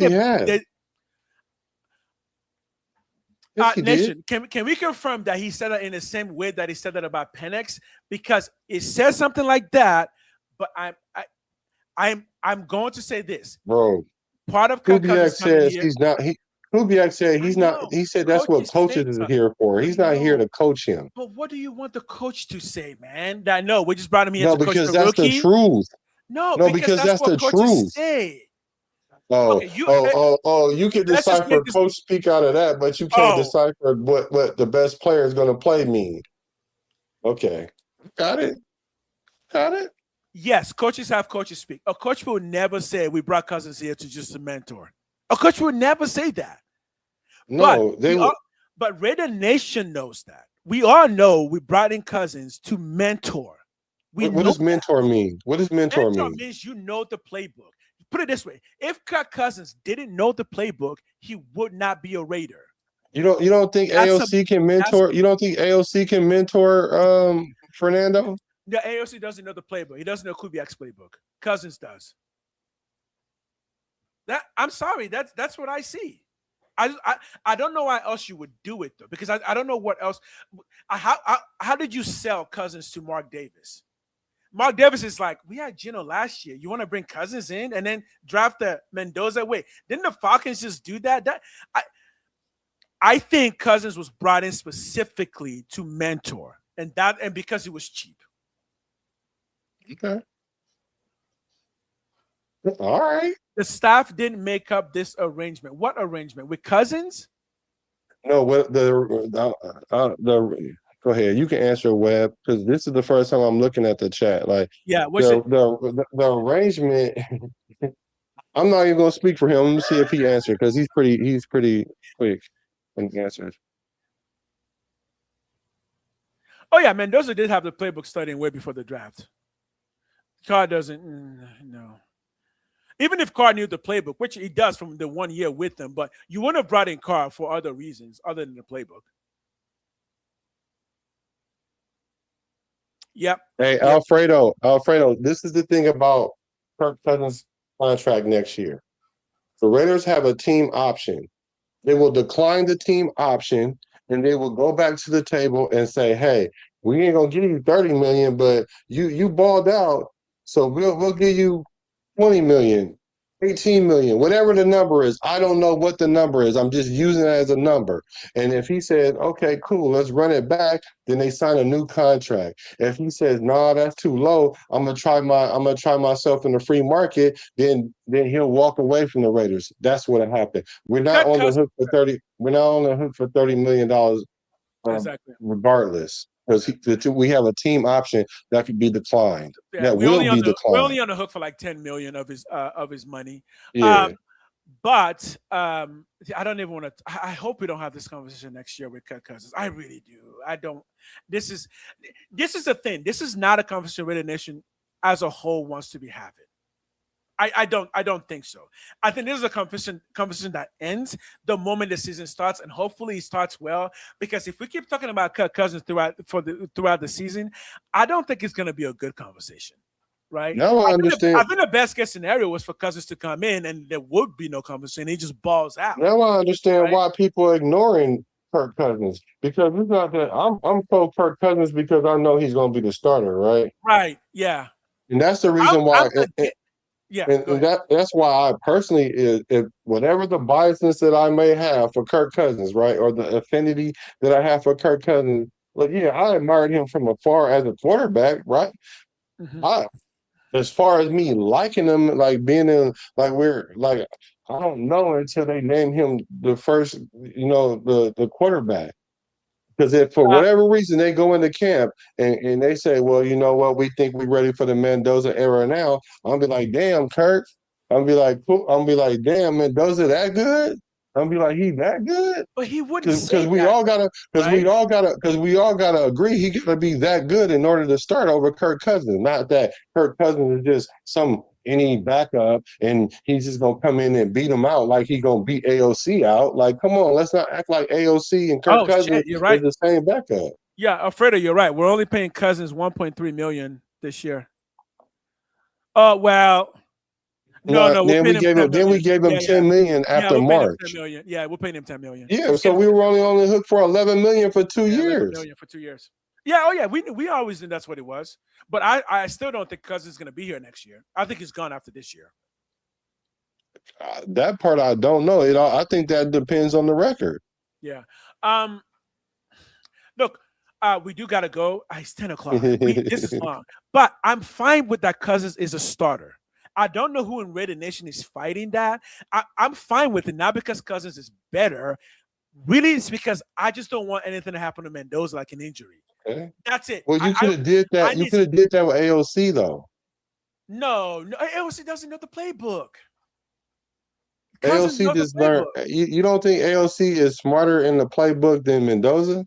Well, once you know it, you can start to get into the nuances. AOC would know it, but Cousins would know the nuances because he was in it for multiple years, right?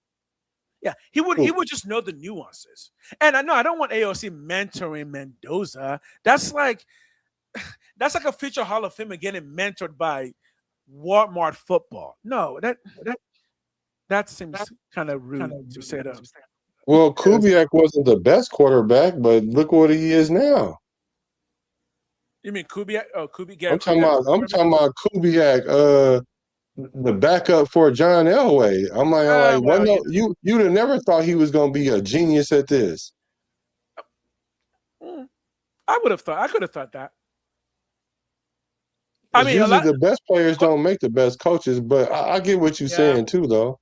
Yeah, I do get what you're saying. Quarterbacks do tend to come back, especially like backup quarterbacks do tend to come back and make pretty good. Like Kellen Moore is a backup. Yeah, a lot of backup quarterbacks. But Peterson ain't one of them because he played quarterback too. Doug Peterson was a backup, right? Yeah. Yeah, and he became a good coach. Well, was he a good coach or he won a Super Bowl? He won a Super Bowl. You can't take that away. There's a difference. That's the thing. When you get the ring, it's like, you got nothing else, Yeah. Look, and he only got that because Nick Foles bailed him out. Nick Foles bailed him out. And Nick Foles bailed him out, but he was a terrible quarterback who just got rich off of one season. So did Nick Foles bail him out, or did Doug Peterson just make Nick Foles a really rich man? No, maybe both. Yeah, maybe both. Because after that, Nick Foles signed himself a huge contract. And then he did. Yeah, he did. Yeah, he did. I got a Super Bowl and a fat load of cash. I'm gone. well, because you get paid for what you've done, not what you projected to do. Cousins got paid for what he's done. $1.3 million. No, that ain't how much he making. That ain't how much he making. He got paid $10 million for what he's done. I agree. Then you got to go to Atlanta books and see how much they owe him because I think they owe him like $18 million. Yeah, they're stupid. We're not. That's why their coaches that got fired. No, because the reason why that happened was because they was playing those games with Kirk Cousins. What they were supposed to do is make Kirk Cousins their franchise quarterback, but what they did was they tried to undermine him with Penix, and then Penix didn't pan out, and so now what happened is Kirk Cousins is sticking it to him and not playing for him, and so consequently the GM got fired, the coach got fired, and Penix is fighting for his job against Tua. Yo, we gotta end, man. My wife is saying we gotta keep you guys wanting more. Wifey, he gone, y'all. Hey, we appreciate. Hey, thank y'all for hacking into the show. We definitely gonna talk about defense. We appreciate the love. We gotta continue. We were supposed to talk about defense today. We were supposed to talk about defense. We're gonna talk about defense tomorrow. I promise. I promise we're gonna talk about defense tomorrow. We appreciate the love.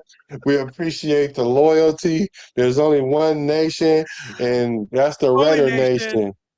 Because he's a Raider, you're a Raider, you're a Raider, from the Bay to LA to Las Vegas. Even you in chat, you're a Raider. Yeah, you're a Raider too. Much love, y'all. I'm a Raider, from the Bay to LA to Las Vegas. Recipes to Al Davis.